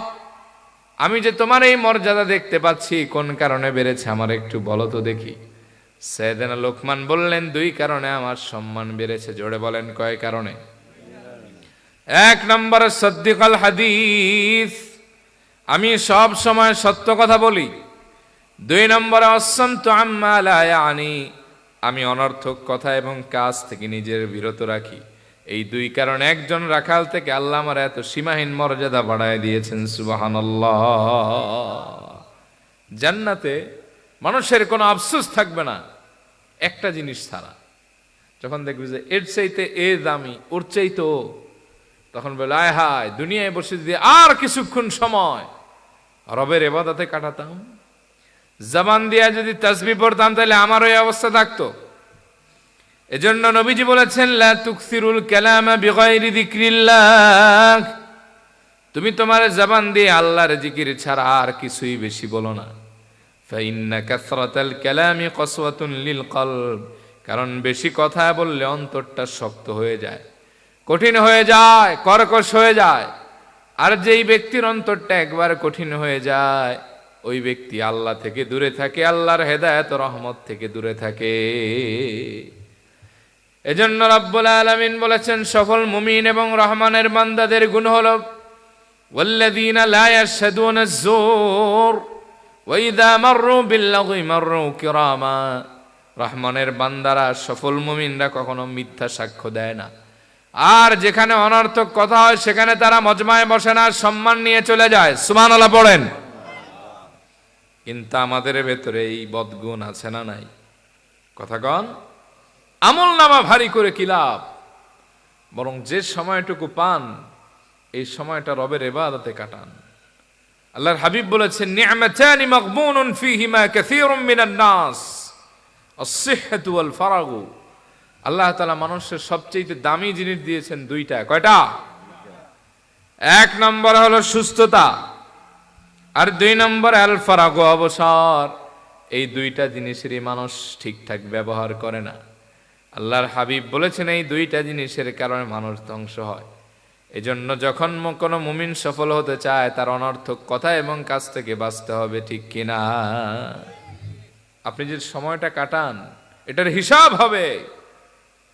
এই সময়টা যে আল্লাহ আপনারা দিয়েছেন এমনি এমনি না। কিয়ামতে আল্লাহর হাবিব বলেছেন, লা তাজুলু কদামা ইবনি আদামা ইয়াউমাল কিয়ামাতি হাত্তা ইউসআলা আন খামসিন। 5 প্রশ্নের আগে কোনো ব্যক্তি এক কদম নড়তে পারবে না। এর ভেতরে আপনার জীবনটা আপনি কোন পথে কাটিয়েছেন এই প্রশ্ন করা হবে। আল্লাহর হাবিব ভিন্ন রিওয়ায়াতে বলেন, ইগতানিম খামসান ক্বাবলা খামসিন। 5টি জিনিস আসার আগে তুমি 5টি জিনিসকে গনিমত মনে করো। জোরে বলেন, কয়টা জিনিসকে? কষ্ট হইতেছে আপনাদের? শুনতেছেন? তাকবীর দেন, আল্লাহু আকবার। 5 জিনিসকে তুমি গনিমত মনে করো। 1 নম্বরে শাবাবাকা ক্বাবলা হিরামিক। তোমার যৌবনকে বার্ধক্য আসার আগে গনিমত মনে করো। কারণ একবার বৃদ্ধ হয়ে গেলে বোঝা যায় যৌবনে কি সোনালী যুগ ছিল। আল্লাহ রাসূল বলেছেন, এই পৃথিবীতে সব কিছু রিকভার আছে, মেডিসিন আছে, কিন্তু বুড়া হয়ে গেলে জোয়ান হওয়ার আর ঔষধ নাই। যৌবন হলো জীবনের সোনালী সময়। এই সময় যে ইবাদত করবে সে আরশের নিচে ছায়া পেয়ে যাবে। ওয়াশাবুন নাশা ফি ইবাদাতি রাব্বি। কিন্তু আমরা আমাদের মোবাইলে স্ক্রল করে করে অযথা সময় কাটাই, টিকটক ভিডিও দেখে। আছে না নাই? আমাকেও ভয়েস কাইটা দিয়েছে ফেসবুকে সাইরা, টিকটকে সাইরা ভয়ঙ্কর নেশা, সর্বনাশ। পোলাপানে দেখে কয় এই মায়া হুজুর যায়, হ্যাঁ হ্যাঁ সর্বনাশ, কারে কইল? পরে কয় হুজুর এই ভিডিও আপনার না? আমি নিজেই জানি না যে এই ভিডিও ওই জায়গায় আছে। তো পোলাপানে এইসব জিনিস নিয়ে কাটায় সময়, ঘন্টার পর ঘন্টায় নাটক ফাটক দেখে ব্যয় করে। এটা মুমিনের কাজ নয়। এরপরে আল্লাহর হাবিব বলেন, সিহহাতাকা ক্বাবলা সাকামিক। তোমাকে যে রব্বুল আলামিন সুস্থতা দিয়েছেন, অসুস্থ হওয়ার আগে এটারে গনিমত মনে করো। অসুস্থতার কোলে একবার ঢলে পড়লে বোঝা যায় সুস্থতার মতো বড় নেয়ামত আর হয় না, ঠিক কিনা? 3 নম্বর, গিনাকা ক্বাবলা ফাকরিক। তোমার যে আল্লাহ তাআলা ধনাঢ্য বানাইছেন, মালওয়ালা বানাইছেন, গরিব হয়ে যাওয়ার আগে এটার গনিমত মনে করে কাজে লাগাও। অনেকে আছে টাকা কামায় আর ভাঙে, লাস্টে কিছুই হয় না, গল্প করে এত টাকা কামাইতাম। মনে রাখবেন, মানুষ মানুষের বর্তমান দেখে, অতীতও দেখে না, ভবিষ্যৎও দেখে না। এই মুহূর্তে আপনার টাকা আছে, ক্ষমতা আছে, লাল সালাম পাবেন। কালকে টাকা নাই, ক্ষমতা নাই, আপনারা কেউ গুনবেও না। কথা কন, ঠিক কিনা? 4 নম্বর, ফারাগাকা ক্বাবলা শুগুলিক। তোমাকে যে রব্বুল আলামিন অবসর সময় দিয়েছেন, ব্যস্ত হওয়ার আগে এটারে গনিমত মনে করো। যারা ব্যস্ততা একবার পড়ে যায় তারা দুনিয়াও হারায়, আখিরাতও হারায়।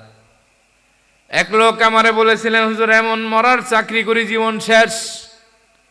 সকাল 7টা 7:30টায় বের হতে হয়, না হলে জ্যামের শহরে অফিস পাবো না। অফিস শেষ হয় সন্ধ্যা 8টায় 7টায়, জ্যাম ঠেলতে ঠেলতে আস্তে আস্তে 11টা 12টা হয়ে যায়। এত ব্যস্ত থাকি প্রিয়জনদের ফোন ধরতে পারি না। বাড়িতে গেলে দেখি আমার ছোট্ট ছেলে মেয়ে ঘুমায় থাকে। সকালবেলা আসি, অনেক সময় ওরা জেগেও থাকে না। বলে এই ব্যস্ততায় আমি দুনিয়াও হারালাম, আখিরাত হারাতে বসেছি। এজন্য ব্যস্ততা খুব খারাপ জিনিস।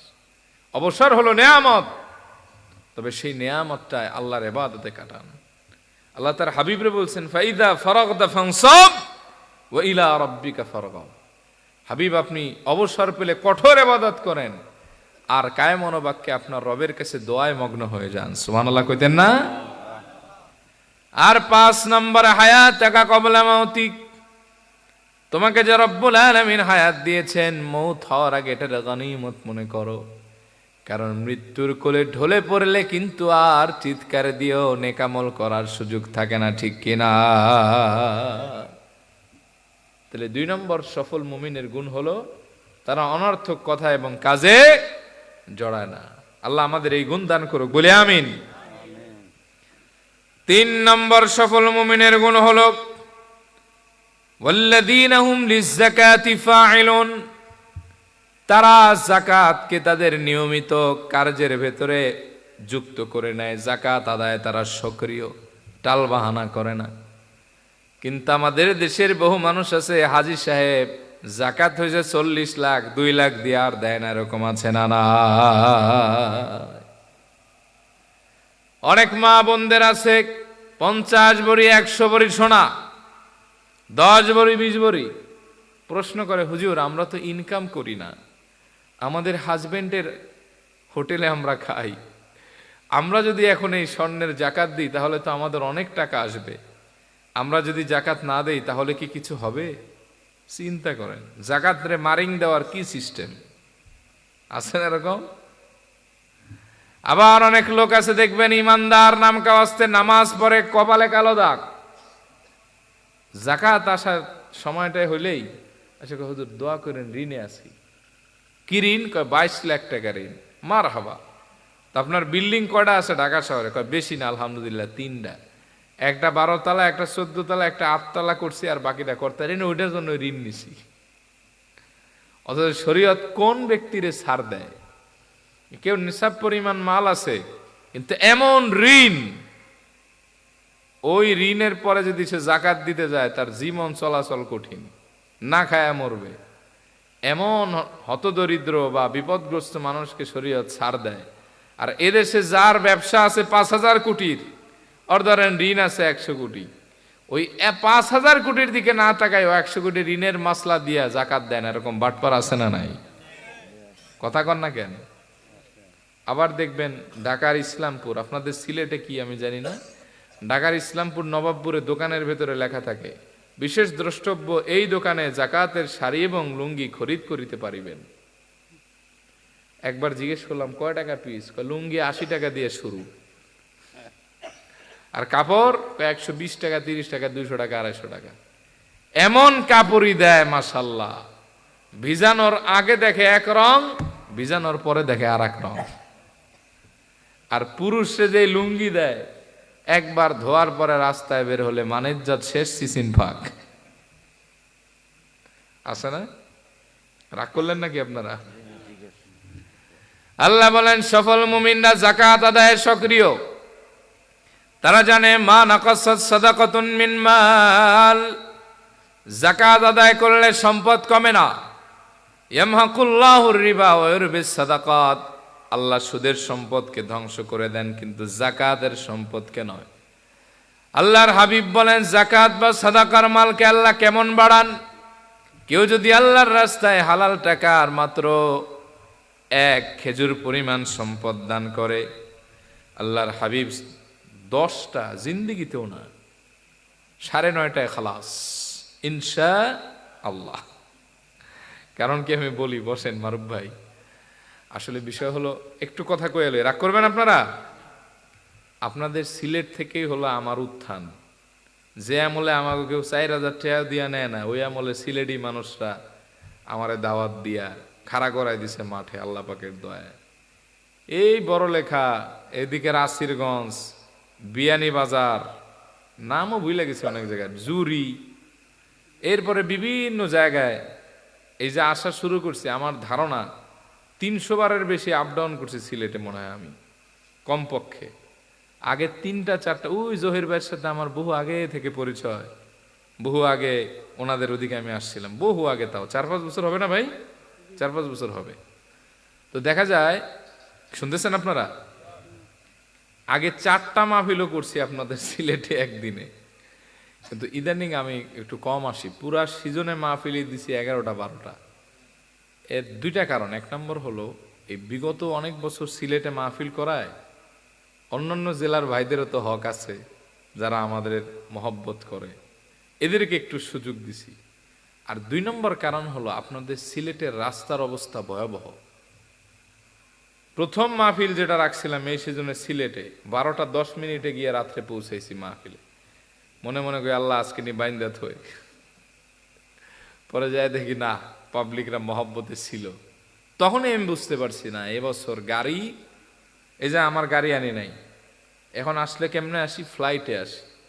মাঝে মাঝে আপনাদের ফ্লাইটে এমন ভাড়া হয়, নেপাল যাইতে এত টাকা লাগে না, সিলেট আসতে যত টাকা লাগে, ঠিক না?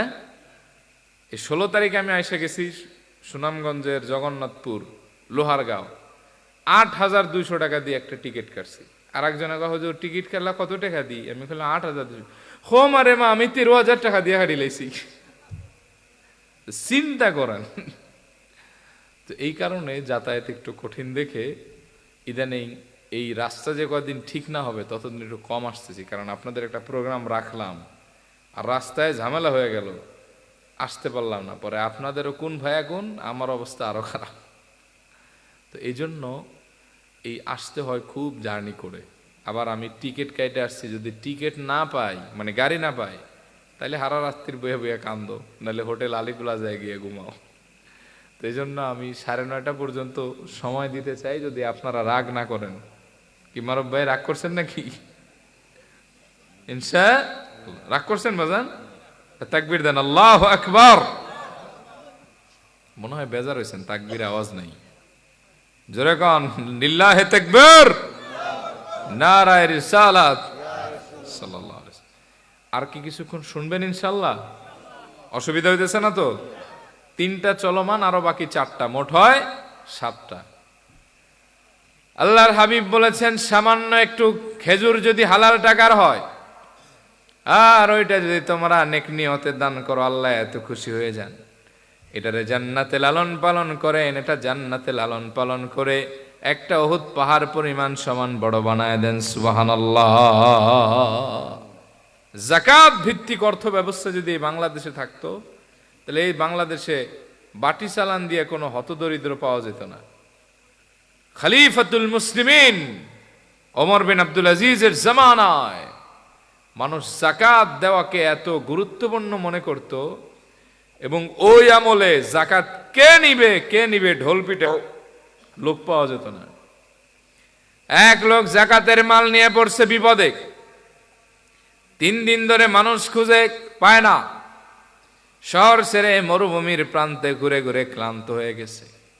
হঠাৎ দেখতেছে অপর প্রান্ত থেকে আর এক লোক আসতেছে। মনে মনে শুকরিয়া আদায় করলেন, আলহামদুলিল্লাহ, আল্লাহ মনে হয় বিপদ থেকে উদ্ধার করেছেন। দেখে বললেন, ভাই মাল টাল যা আছে নিয়ে বিদায় হও, আর আমারে রক্ষা করো। বলছে কিসের মাল? বলে যাকাতের মাল। বলে ঘোরো কয়দিন? 3 দিন। মাথার স্ক্রু কি ঢুলা? আমি ঘুরি 7 দিন। তুমি 3 দিন ঘরে লোক পাও না, আর আমি 7 দিন ঘরে যাকাত নেওয়ার মতো একজন আল্লাহর গোলাম রে পাইলাম না। সুবহানাল্লাহ পড়েন। এই জন্য কোনো ব্যক্তি যদি তার পরিবারে যাকাত আদায় করে, ওই ব্যক্তির পরিবার সমৃদ্ধ হবে। কোনো মনে করেন স্টুডেন্টদের অথবা এলাকা ভিত্তিক সংগঠনের মানুষ যদি যাকাত ভিত্তিক অর্থ ব্যবস্থার একটা সিস্টেম চালু রাখে, তারা সফল হবে। কোন সমাজ যদি যাকাত ব্যবস্থা দিয়ে অর্থনৈতিক সিস্টেম পরিচালনা করে, তারা লাভবান হবে। কোন দেশ যদি যাকাত ভিত্তিক অর্থ ব্যবস্থায় বিশ্বাসী হয়, ওই দেশ বিশ্বের ভিতরে সমৃদ্ধশালী হবে। সুবহানাল্লাহ পড়েন। সৌদি আরবে খালি ধুলাবালি, ঠিক না? আর আমাদের দেশে সব জায়গা মাটি। পিচ ডালার ভিতরেও রাস্তা দেখি এরকম, রাস্তার ভিতর দিয়ে গাছ খারাপ হয়ে যায়। কি দেশ পাইছেন? কিন্তু না খায়া কি আমরা মরি নাকি তারা মরে? তাদের দেশে কাজ করতে কি আমরা যাই না তারা আসে? তাদের দেশে যে শরীয়তের অনেক আইন কানুন, তা না। এর ভিতরে একটা হচ্ছে যাকাত ভিত্তিক অর্থ ব্যবস্থা তাদের দেশে চালু। এজন্য সেই দেশ, অতটুকু একটা দেশ বিশ্বের ভিতরে সমৃদ্ধ, তারা খাবার যে কি পরিমাণ অপচয় করে দিয়ে একবার গেলে বুঝবেন। আর আমরা কত মানুষ ডাস্টবিনের খাবার উঠায় খায়। কত মানুষ বিনা চিকিৎসায় মারা যায়।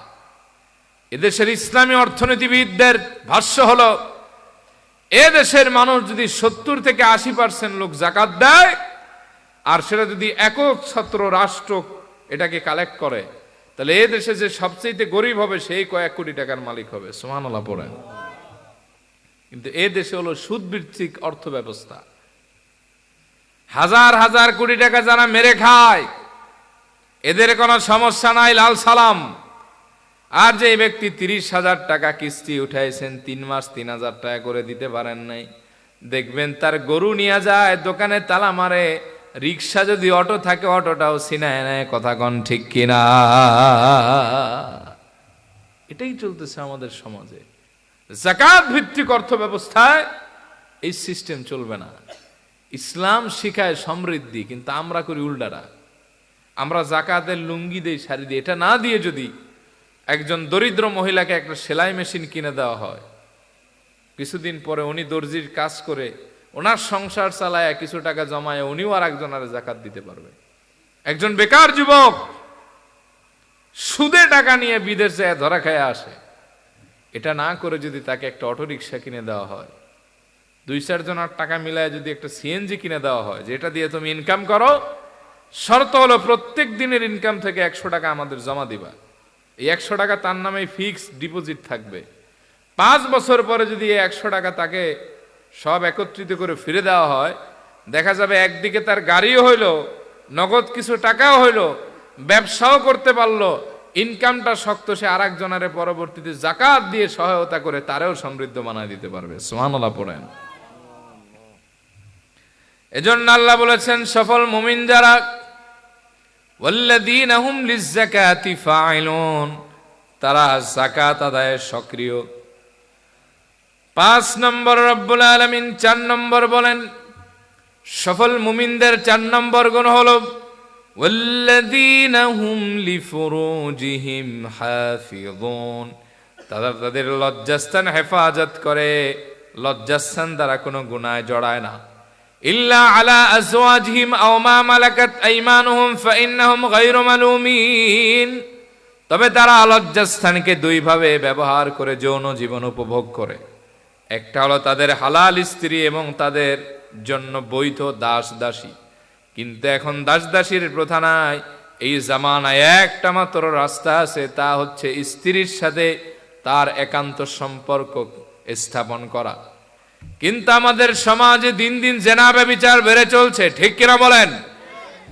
আল্লাহর হাবিব বলেন, ইন্না মিন আশরাতিস সাআতি আইয়াযহারাজ জিনা, কিয়ামতের অন্যতম আলামত হলো জেনা ব্যভিচার বেড়ে যাবে। এখন দেখা যায় শুধু জেনাই বাড়ে নাই, লাওয়াতাতও বেড়েছে, সমকামিতাও বেড়েছে। সমাজে এখন দেখা যায় পুরুষ পুরুষে বিয়ে করে, মেয়ে মেয়ে বেড়ে বিয়ে করে, এরকম আছে না? না। আল্লাহর হাবিবকে প্রশ্ন করা হলো, নবী, কোন জিনিস মানুষকে অতিরিক্ত বেশি জান্নাতে ঢুকাবে, আবার কোন জিনিস মানুষকে বেশি জাহান্নামে প্রবেশ করাবে? আল্লাহর হাবিব বললেন, জান্নাতে ঢুকাবে 2 জিনিস। জোরে বলেন, কয় জিনিস? 1 নম্বরে তাকওয়াল্লাহ, আল্লাহর ভয়। 2 নম্বরে হুসনুল খুলুক, উত্তম চরিত্র। আল্লাহর হাবিবকে প্রশ্ন করা হলো, কোন জিনিস মানুষকে জাহান্নামে বেশি নিবে? আল্লাহর হাবিব বললেন, জাহান্নামে বেশি নিবে হলো 2 জিনিস। একটা হলো আল ফামু, ঠোঁট, আর 2 নম্বরে আল ফারাজু, লজ্জাস্থান। এই 2 জিনিস মানুষকে বেশি জাহান্নামে নিবে। এজন্য আল্লাহর হাবিব বলেন, মানি আদমাল্লি মা বাইনা লাহিয়াইহি ওয়া মা বাইনা রিজলাইহি আদমান লাহুল জান্নাহ, যে ব্যক্তি তার 2 চোয়ালের মধ্যবর্তী জিহ্বা এবং 2 উরুর মধ্যবর্তী লজ্জাস্থান হেফাজতের গ্যারান্টি আমাকে দিবে, আমি রাসূল নিজে তার জান্নাতের জিম্মাদার হয়ে যাব। কিন্তু আমাদের সমাজে এখন দেখা যায় জেনা এমন ভাবে বেড়েছে, একজন আর বিয়ে করাবো আর একজন ভাগায় নিয়ে যায়, আছে না? নাই। আবার এটার হলে সংসারও করে, অথচ সে তার বউরে তালাক না দেওয়া পর্যন্ত ওই বিয়া বৈধ হয় না, ওটা জেনার বিয়া হয়ে যায়, ঠিক কিনা বলেন? কিন্তু সমাজে কিছু লোক আছে দেখবেন, মাতবার মাতুব্বর, এরা পিঠের উপর, আপনি আবার মাইন্ড করেন না, দেখাইতেছি আপনারে, পিঠের উপর ভরা মজলিসে 2টা থাবর দিয়ে, আরে বেটা এগুলা কোনো বিষয় না, আছে না নাই? সমাজ রসাতলে চলে গেছে। এই যে মোবাইল দেখেন, এই মোবাইলও এখন নষ্টামির জাদুঘর। এখন আর জেনা ফিজিক্যাল করা লাগে না, ভার্চুয়াল করা যায়। এমন নষ্ট নষ্ট অ্যাপ এই মোবাইল ফোনের ভেতরে, মানুষ লাখ লাখ টাকায় নষ্টামি করে ধ্বংস করে দেয়। এরকম আছে না নাই? কিন্তু সফল মুমিনরা এসব কাজের ভেতরে জড়ায় না। আল্লাহর হাবিব সাল্লাল্লাহু আলাইহি ওয়া আলিহি ওয়াসাল্লাম বলেছেন, দুই জিনিস মানুষকে জাহান্নামে বেশি ঢুকাবে, একটা হলো ঠোঁট আর একটা হলো লজ্জাস্থান। আর এই দুই জিনিসই এখন সবচাইতে বেশি অপব্যবহার হয়, ঠিক কিনা? আল্লাহ তাআলা বলছেন, লা তাকরাবুজ জিনা ইন্নাহু কানা ফাহিশা ওয়া সাআ সাবিলা। তোমরা জেনার ধারে কাছে যাও না, এটা মন্দ পথ, খারাপ কাজ, গুনাহের কাজ। কিন্তু এখন বাংলাদেশে 14ই ফেব্রুয়ারি আছে না নাই? কথা কন না কেন? এই দিনে সারা বাংলাদেশে হাজার হাজার জেনা হয়। আর বহু মুসলমান নামধারী এই দিনগুলারে উৎসবের মতো পালন করে, আবার ডিসকাউন্টও দেয়। আমার দোকান থেকে জুতা কিনলে 20% ছাড়। ভালোবাসা দিবস উপলক্ষে মোবাইল কিনলে 10% ছাড়। এই যত মানুষ উদ্বুদ্ধ করলি, এদের জেনার গুণা তোর মাথার উপরে গিয়ে পড়বে, কপাল পরা। কথা কন ঠিক কিনা? আকবরুল কাবায়ের, 10টা বড় বড় গুনাহ আর একটা হচ্ছে জেনা। কিন্তু এই জেনা এখন সমাজে ছড়িয়ে পড়েছে। এখন দেখা যায় হারাম রিলেশনকে বাপ মাই প্রশ্রয় দেয়। এরকম আছে না নাই? পর্দা নাই ঘরে, প্রশ্রয় দিবে না কেন? দেখা করে শালির লগে দুলাভাই, বেআইনের লগে বেআইন। কয়দিন পরে দেখা যায় ঘটনা একটা ঘটে গেছে, জরিমানা দিতেছে। এরকম আছে না? কলেজের র্যাগ ডে কি বিশ্রী ভাবে উদযাপন করা হয়। সমাজে পর্দা নাই দেখেই ঝামেলা। আল্লাহর হাবিব বলেছেন, মনে হয় কষ্ট দিচ্ছে আপনাদের না? হ্যাঁ, আল্লাহর হাবিব বলেছেন, সালাসুন লা ইয়ানজুরুল্লাহু ইলাইহিম ইয়াওমাল কিয়ামা। 3 ব্যক্তি এমন আছে যাদের দিকে আল্লাহ তাআলা কিয়ামতের দিন দয়ার নজরে তাকাবেন না, এদের ভূক্ষেপ করবেন না, এদের প্রতি রাগান্বিত হবেন। জোরে বলেন কয় শ্রেণী? 1 নম্বর আল আকুল ওয়ালিদাই, পিতামাতার অবাধ্য সন্তান। 2 নম্বরে এমন মহিলা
মা তার মেয়েরে প্রশ্রয় দেয় রিলেশনের জন্য। কথা একটু খারাপ শোনাইতেছে মনে হয় না? আহা, নাউযুবিল্লাহ পড়েন। আর আমাগো বাপ মার সুখের দিকে আমরা তাকানোর আগে কাম সারা হয়ে যেত। এখন না আমরা বড় হইছি দিকে কথাবার্তা কই, আগে আমার বাপে থাকতো এক রাস্তায়, আমরা থাকতাম আর এক রাস্তায়। খেলতে গেছি, দেখছি আব্বু আসে, দৌড়, বাপরে ওই এলাকায় আর থাকবো? আম্মার কথার উপরে আমরা কোনোদিন কথা বলছি? এখনকার পোলাপান মা বাপের গায়ে হাতও দেয়, এরকম বেয়াদব আছে না নাই? এজন্য আল্লাহর হাবিব বলেছেন, দায়ুস কখনো জান্নাতে প্রবেশ করবে না। আর এই দায়ুস গুলাই জেনাবে বিচারে বেশি জড়ায়। এই বাংলাদেশে এমনও অভিনেত্রী আছে, টেলিভিশনে বসে বলে, আমি 5 বছর লিভ টুগেদার করে এখন বিয়ে করার সিদ্ধান্ত নিয়েছি। তার মানে 5 বছর জেনা করেছে, জাতির সামনে তাই ঘোষণা দিয়েছে, ঠিক কিনা? আহা, আর দেশের আইনও এমন, আপনার বয়স 21, আপনার বয়স 18, আপনাকে না মানে বুঝাই দিছি। মনে করেন ছেলের বয়স কত? 21, মেয়ের বয়স 18। এরা দুইজনে যদি চায় নিজেরা সিদ্ধান্ত নিয়ে বিয়ে ছাড়া এক ছাদের নিচে থাকতে পারবে। ভূমিকম্প আরো বেশি হবে, কয়দিন পরে টের পাইবেন ইনশাআল্লাহ। এর উপর আর গেলাম না।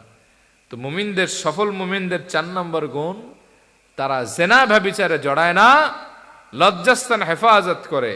আর তারা লজ্জাস্থান ব্যবহার করে তার বৈধ স্ত্রীর মাধ্যমে। সুবহানাল্লাহ পড়েন।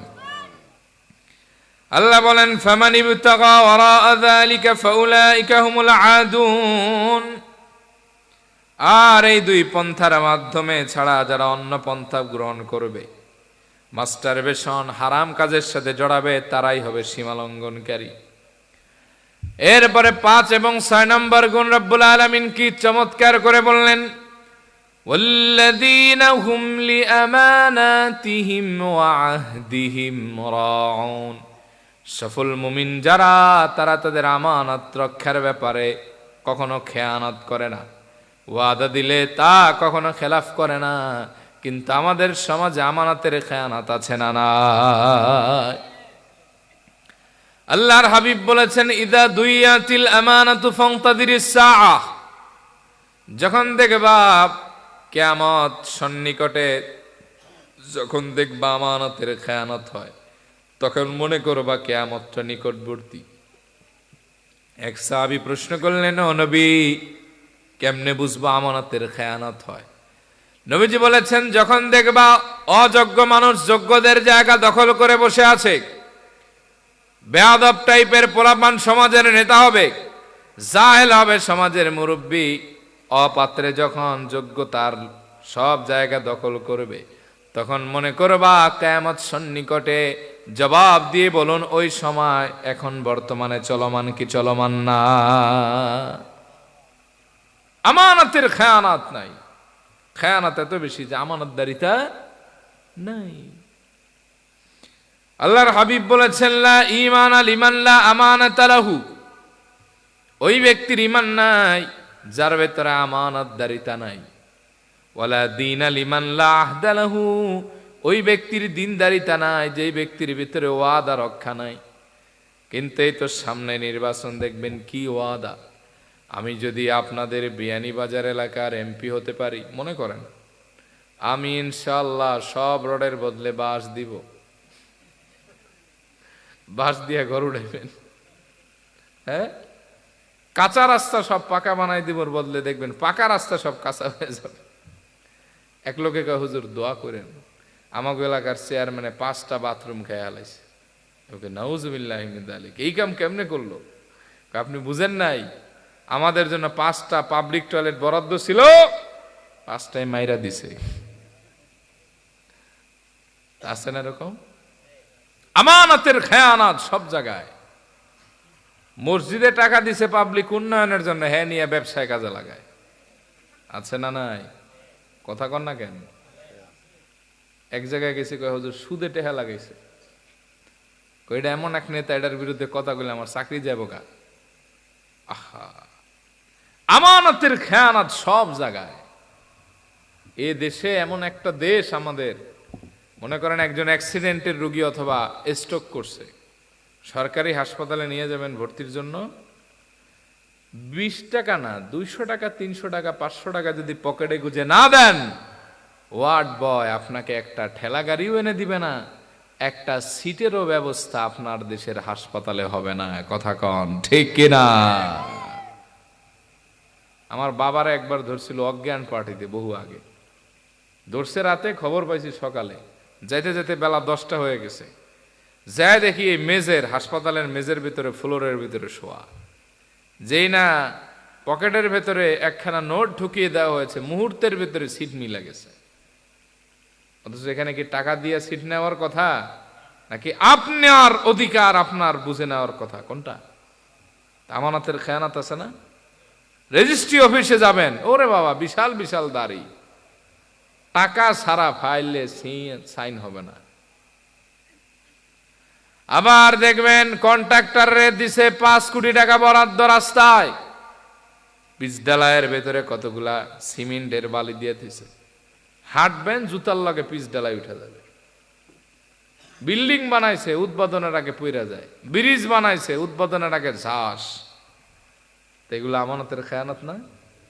আর এই জাতির কি কমো, মাইন্ড করেন না, এটা কথা কইয়েই যাই, করলে করেন মাইন্ড। এই অপদার্থ জাতি হলো এমন অপদার্থ জাতি, ভোটের আগে 500 টাকা ঘুষ খাইয়া নিজের যোগ্য ভোটে অন্য অযোগ্য জায়গায় দিয়া চোরবাট পারে ক্ষমতায় বসায়। ঠিক কিনা বলেন?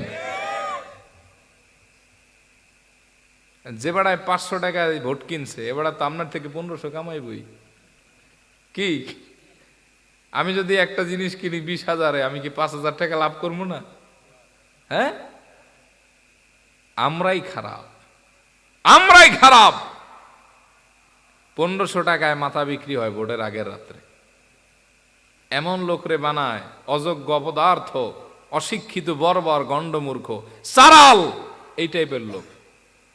কারণ ও চিন্তা করে 2 কোটি 5 কোটি খরচ করছি, 10 কোটি না কামাইলে ব্যবসা হইব কেমনে? গম আইছে 40 টন, ও মাইরা দেয় 25 টন। কথা কি বাস্তব না অবাস্তব? রাগ করলেন নাকি আপনারা? হ্যাঁ, আমরাই তো আমানতদার না। ভাতিজার বাপ মইরা গেছে, দায়িত্ব দিছে তুমি এটারে দেখা রাখো। এখন এমন এক জায়গায় ভাতিজার সম্পদ আছে, টাকা আছে, চাচা আলহাজ, কিন্তু ওইটা মাইরা দেয় না। এজন্য আল্লাহর হাবিব বলেছেন, আয়াতুল মুনাফিকি সালাসুন, মুনাফিকের আলামত হলো 3টা। জোরে বলেন কয়টা? অন্য বর্ণনায় আছে 4টা। 1 নম্বর, ইদা হাদ্দাসা কাযাবা, যখন সে কথা বলে কথায় কথায় মিছা কথা কয়। 2 নম্বর হলো ওয়াইদা ওয়াদা আখলাফা, ওয়াদা করলে খেলাফ করে। 3 নম্বরে ওয়াইদা তুমিনা খানাব, যখন তারে আমানত দেওয়া হয় সেটার খেয়ানত করে। আর 4 নম্বর হলো কথায় কথায় খালি গালি দেয়। এরকম সমাজে আছে না নাই? আর মুখটা হলো চূড়ান্ত অপবিত্র, এটা হলো মুনাফিক। ঠিক কিনা বলে? এজন্য যারা ইমানদার তারা কখনো আমানতের খেয়ানত করে না। ইমানদারেরা কখনো আমানত খেয়ানত করে না, ওয়াদা দিলে ওয়াদাটা কখনো খেলাফ করে না। এজন্য আল্লাহর হাবিব বলেছেন, আরবাউন ইযা কুন্না ফীক ফালা আলাইকা মা ফাতাকা মিনাদ দুনিয়া, যদি তোমার কাছে মাত্র 4টি জিনিস থাকে, আর যদি গোটা দুনিয়া তোমার থেকে হারিয়ে যায়, তাও তোমার কোনো লোকসান নাই, হারাবে আর কোনো কিছুই নাই, তোমার চিন্তার কোনো কারণ নাই, টেনশনের প্রয়োজন নাই। 1 নম্বর হলো হিফজু আমানাতিন, আমানত রক্ষা করা। 2 নম্বরে সিদকু হাদিসিন, সত্য কথা বলা। 3 নম্বরে হুসনু খলিকাতিন, উত্তম চরিত্র। আর 4 নম্বরে আইফাতুন ফি তুমা, হালাল এবং প্রশস্ত রিজিক। জোরে কোন সুবহানাল্লাহ। কয়টা জিনিস? 1 নম্বরে আমানতদারিতা, 2 নম্বরে সত্য কথা বলা, 3 নম্বরে উত্তম চরিত্র, আর 4 নম্বরে হলো হালাল এবং প্রশস্ত রিজিক। সুবহানাল্লাহ পড়ে। এজন্য আমানতদারিতা যাদের ভেতরে আছে তারাই চরিত্রবান। আল্লাহর হাবিব বলেন, একজন প্রকৃত চরিত্রবান এত বেশি মর্যাদাবান, কিয়ামতের দিন তার চরিত্রটা আল্লাহর মিজানের পাল্লায় অনেক বড় বেশি ভারী হয়ে যাবে। মা শাইউন আসকালু ফি মিজানি ইয়াউমাল কিয়ামাতি মিন খুলুকিন হাসানিন। আল্লাহর হাবিব বলেন, কিয়ামতের দিন মিজানের পাল্লায় আমানতদার সৎ চরিত্রবান একজন ব্যক্তির চরিত্রের চাইতে আর কিছুই ওজন করা হবে না, অত বেশি দামি। সুবহানাল্লাহ পড়েন। এজন্য সফল মুমিনরা কখনো আমানতের খেয়ানত করে না, ওয়াদা দিলে সেই ওয়াদাটা রক্ষা করে। আর সপ্তম নম্বর গুণ হলো ওয়াল্লাযীনা হুম আলা সালাওয়াতিহিম ইউহাফিজুন, তারা তাদের নামাজের ব্যাপারে যত্নবান, নামাজকে তারা যত্নের সাথে আদায় করে। সুবহানাল্লাহ। আল্লাহ বলেছেন, হাফিজু আলাস সালাওয়াতি ওয়াস সালাতিল উসতা, বান্দা নামাজকে সংরক্ষণ করো, বিশেষ করে মধ্যবর্তী সালাত সালাতুল আসরকে। ওয়াকুমু লিল্লাহি কানিতিন, আর আল্লাহর সামনে বিনয় হিসেবে দাঁড়িয়ে যাও। আল্লাহর হাবিবের প্রিয় সাহাবী আব্দুল্লাহ ইবনে মাসউদের বর্ণনা, তিনি বলেন, সাআলতুন নবিয়্য সাল্লাল্লাহু আলাইহি ওয়া আলিহি ওয়াসাল্লাম আইয়ুল আমালি আহাব্বু ইলাল্লাহ, আমি একদিন প্রিয় নবীজির কাছে জানতে চাইলাম, ও নবী, আল্লাহর কাছে সবচাইতে প্রিয় জিনিস কি? আল্লাহর হাবিব বললেন, আস-সালাতু লিওয়াক্তিহা, সময় মতো নামাজ আদায় করা। আমি বললাম, সুম্মা আইয়ু ইয়া রাসূলুল্লাহ, এরপরে কোনটা? আল্লাহর হাবিব বললেন, বিররুল ওয়ালিদাইন, পিতামাতার খিদমত করা।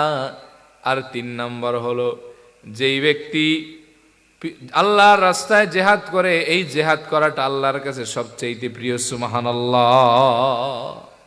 নবীজির জবান মোবারকের শেষ কথা কি ছিল জানেন? কানা আখিরু কালামি রাসূলিল্লাহ সাল্লাল্লাহু আলাইহি ওয়াসাল্লাম as-সালাত as-সালাত ইত্তাকুল্লাহ ফীমা মালাকাত আইমানুকুম। প্রিয় নবীজির জবান মোবারকের সর্বশেষ কথা ছিল নামাজ, নামাজ, নামাজ। আমার উম্মতেরা নামাজ ছেড়ো না, আর তোমাদের অধীনস্থদের ব্যাপারে আল্লাহ তাআলার ভয় করো। এজন্য আমার প্রিয় ভাইরা, আল্লাহর হাবিব বলেছেন, মান আকামাস সালাত আয় মান হাফাযাস সালাত, যে নামাজ কায়েম করে অথবা নামাজকে হেফাজত করে, সে যেন দিন কায়েম করে, দিন হেফাজত করে। ওমান তারাকাহা ফাকাদ হাদামাস সালাত, যে ব্যক্তি নামাজ তরক করে দেয়, সে ব্যক্তি দিনকে ধ্বংস করে। মুতার একটা যুদ্ধ হয়েছিল, আপনারা জানেন? এই যুদ্ধে 3 জন সেনাপতি নিযুক্ত ছিল। জোরে বলেন, কয়জন? 3 জনে শহীদ হয়ে গেছে। পরবর্তীতে ইসলামের ঝান্ডা ধরলেন খালিদ বিন ওয়ালিদ, তার হাতে বিজয় হলো। তিনি নবীজির কাছে এসে সুসংবাদ দিতে চাইলেন। নবীজি বলেন, খালিদ বিন ওয়ালিদ, আগে বলো আমার কোন সাহাবীরা নামাজ কাজা করছে কিনা তাবুক এই মুতায়? তিনি বললেন, না ইয়া রাসূলুল্লাহ। আল্লাহর হাবিব বললেন, বুঝেছি, আল্লাহ তাআলা আমাদেরকে বিজয় দান করে দিয়েছেন। এজন্য নামাজ এটা হেফাজত করতে হবে, সময়ের ভেতরে পড়তে হবে। তারা অনেক মানুষ আছে দেখবেন, জোহরেরটা নিয়ে পরে আসরের কাছাকাছি, আসরেরটা নিয়ে পরে মাগরিবের কাছাকাছি। এজন্য ওয়াক্তের পরেই যেন তাড়াহুড়া আসে। বহু দোকানদার আছে, আজান হয়েছে, পিড়াইলো আর দোকানদারি করবে না, আগে মসজিদে যায়। আমি একবার দেখলাম এক হাসপাতালের মসজিদে ক্যানেলা পরা এক মুরব্বী স্যালাইন সহ আসছে। কেন আসলেন? বলে, মসজিদে না আসলে হৃদয়টা আর প্রশান্ত থাকে না, মসজিদের আজান শুনলে আর ভালো লাগে না। এই মানুষটাই কিয়ামতের দিন আরশের তলে ছায়া পেয়ে যাবে। সুবহানাল্লাহ পড়েন। এজন্য নামাজ সংরক্ষণ করতে হবে। আউয়ালু মা ইউহাসাবু বিহিল আবদু ইয়াউমাল কিয়ামাতিস সালাহ, কিয়ামতের দিন সর্বপ্রথম বান্দার হিসাব হবে নামাজের। নামাজের হিসাব ঠিক, সব হিসাব ঠিক। নামাজে গরমিল, সব গরমিল। তাহলে মোট গুণ হইল কয়টা? 5 আর 2। 1 নম্বরে নামাজ বিনয়ের সাথে আদায় করে, তাড়াহুড়ো করে না। 2 নম্বরে অনর্থক কথা এবং কাজ থেকে বিরত থাকে। 3 নম্বরে যাকাত আদায় করে। 4 নম্বরে লজ্জাস্থান হেফাজত করে। 5 নম্বর আমানত রক্ষা করে। 6 নম্বরে ওয়াদা দিলে ওয়াদা রক্ষা করে, খেলাফ করে না। 7 নম্বর নামাজ সংরক্ষণ করে, নামাজের ব্যাপারে যত্নবান হয়। এর কয়টা গুণ হলো মোট? এই 7টা গুণ আল্লাহ আমাদের দান করুক, বলি আমিন। আল্লাহ বলেন, এই 7 গুণে যারা গুণান্বিত, উলাইকা হুমুল ওয়ারিসুন, তারাই হলো প্রকৃত ওয়ারিস, উত্তরাধিকারী। কিসের? আল্লাযীনা ইয়ারিসুনাল ফিরদাউসা হুম ফিহা খালিদুন, তারা জান্নাতুল ফিরদাউসের ওয়ারিস, সেখানে তারা আদি অনন্তকাল থাকবে। সুবহানাল্লাহ। সাদাকাল্লাহুল আযীম ওয়া সাদাকা রাসূলুহুন নবিয়ুল হাবিবুল আমিনুল কারীম ওয়া নাহনু আলা যালিকা লামিনাশ শাহিদিন ওয়াশ শাকিরিন ওয়াল হামদুলিল্লাহি রাব্বিল আলামিন। এই 7 গুণে আল্লাহ আমাদেরকে গুণান্বিত করুক, বলি আমিন। পর্দার ব্যাপারে জাস্ট শেষে কয়টা কথা আপনাদেরকে বলে যাই, 3-4 মিনিটে। ধৈর্য আছে আপনাদের? অনেকে মনে করেন পর্দা শুধু মহিলার জন্য ফরজ, তা না। পর্দা পুরুষের জন্য ফরজ, মহিলার জন্য ফরজ। আল্লাহ তাআলা বলছেন, হে নবী আপনি বলেন, মুমিন তোমরা তোমাদের নজরকে হেফাজত করো, নিম্নগামী করো, লজ্জাস্থান হেফাজত করো। কিন্তু আমাদের সমাজের ভেতরে পুরুষ এবং মহিলার দুর্দশায় পর্দায়, যে আগেই তো কইলাম, আপনাদের ধারণা দিলাম না। জাস্ট একটা জিনিস বলে যাই, 5টি জিনিস যদি আপনি জীবনে না ছাড়তে পারেন, তাহলে 5টা জিনিস যদি আপনার ভেতরে থাকে, জিন্দিগিতে ইবাদত করেও আর শান্তি পাবেন না। কয়টা জিনিস বললাম? এর ভিতরে 1 নম্বর হলো মিথ্যা কথা যদি চলতে থাকে। মিথ্যা কথা, আল কিযবু রাসু কুল্লি খাতিআত, সব পাপের মূল হলো মিথ্যা। সব পাপের, আল্লাহ রাসূল বলছেন, সত্য মানুষকে নাজাত দেয় আর মিথ্যা মানুষকে ধ্বংস করে, মিথ্যা মানুষকে জাহান্নামের দিকে ঠেলে দেয়। মুনাফিকের আলামত 3টার ভিতরে একটা হলো কথায় কথায় আল্লাহ লানত দিয়েছেন, আলা লানাতুল্লাহি আলাল কাযিবিন, মিথ্যাবাদীদের জন্য আল্লাহ লানত। মিথ্যা যতদিন না ছাড়বেন ততদিন ইবাদতে শান্তি। তওবা করছেন, দেখবেন যে একটা মিছা কথা কওয়ার পরে তওবা গেছে হালকা হইয়া। 1 ওয়াক্ত নামাজ পড়ছিলেন মনোযোগ দিয়া, পরের ওয়াক্ত আর পারতেছেন না। সমস্যা কি খুঁজে পাচ্ছেন না, মূল সমস্যা মিছা কথা কইছেন। 2, নজর যদি হেফাজত না করেন। কি হেফাজত? আল্লাহ রাসূল বলেছেন, ফাজিনাল আইনুন নাযরু, চোখেরও জেনা আছে, ওটা হলো কুদৃষ্টি। আর নাযরু সাহমুন মিন সিহামি ইবলিস, একটা কুদৃষ্টি, এটা হলো শয়তানের বিষাক্ত তীর। আপনি মনে করেন একটা পর্নোগ্রাফি দেখলেন, রাস্তায় একটা মহিলারে বাজে নজর দিলেন, অথবা মোবাইলে একটা খারাপ দৃশ্য দেখছেন, আগের ওয়াক্তে নামাজ পড়তেছিলেন, মোনাজাতে কান্না আসতেছিল, এই একটা নজরের কারণে পরবর্তী ওয়াক্তে দেখবেন নামাজে মন বসে না। তওবা করছিলেন, এখন সব হালকা লাগে, গুনাহ করতে মন চায়, খুঁজা পান না ঝামেলা কোথায়। ঝামেলা হলো খারাপ নজর দিছেন। 3 নম্বর, যদি গুনাহ হয়ে যায় তো তওবা করা।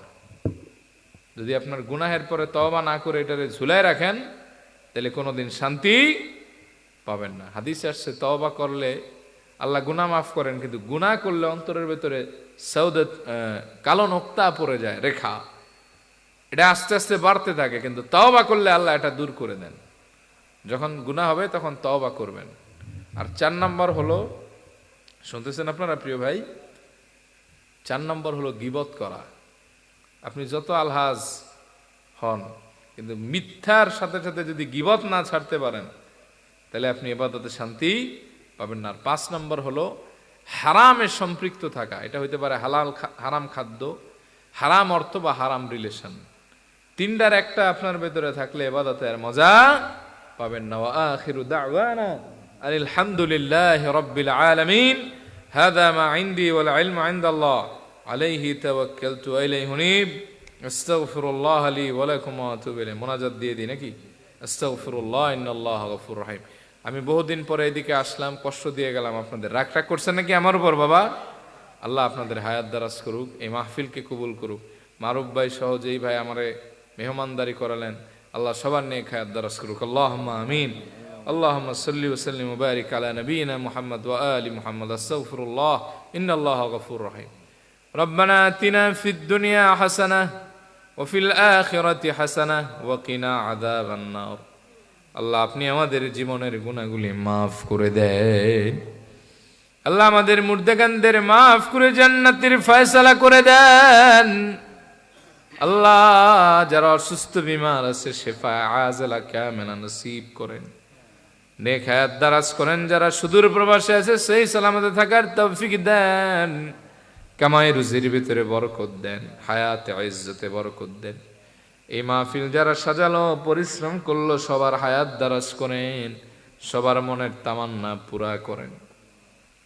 আল্লাহ এই মাহফিলটা আমাদের নাজাতের ওসিলা বানান। আল্লাহ যারা ঋণে আছে ঋণ পরিশোধের তৌফিক দেন। আল্লাহ যার যে অভাব আছে আপনি দূর করেন। পর্দার আড়ালের মা বোনদের কবুল করেন, আবেদা সালেহাদা কেরা বানান। আল্লাহ খাতুনে জান্নাত ফাতেমা রাদিয়াল্লাহু আনহার সাথে তাদের হাসর করায় দেন। আল্লাহ আমাদের সন্তানদের কবুল করেন, নেককার বানান, পরহেজগার বানান, দোয়াকারী বানান। আল্লাহ আমাদের জানাজার ইমামতি করতে পারে সেই তাকওয়া যোগ্যতা তাদের দান করে দেন। আল্লাহ জীবনে একবার হলেও মক্কা মদিনায় যাওয়ার তৌফিক দেন। আল্লাহ আপনার হাবিবের জিয়ারত এবং শাফাত নসিব করে দেন। আল্লাহ আমার প্রিয় মারুফ ভাই যোগাযোগ করেছেন, আল্লাহ তার হায়াত দারাজ করেন, মনের নেক মাকাসাদ পুরা করেন। আল্লাহ যেই ভাইয়ের বাড়িতে মেহমানদারির ব্যবস্থা হলো, আল্লাহ তার আব্বা নাই, তার আব্বারে আপনি মাফ করে জান্নাতের ফয়সালা করেন। তার আম্মা খিদমত করেছেন, হায়াত দারাজ করেন। তার ভাই সুদূর প্রবাসে আছে, আল্লাহ তাকে সেই সালামতে হালাল রিজিকের ভেতরে বরকত দিয়ে দেন। আল্লাহ যে যে উদ্দেশ্যে হাত উত্তোলন করছে দোয়া কবুল করেন। আমার ডানে বামে সামনে পেছনে সবাইকে কবুল করেন। কমিটিকে আল্লাহ কবুল করেন। আগামীতে মাহফিলটা আরো সুন্দর হয় সে তৌফিক দিয়ে দেন।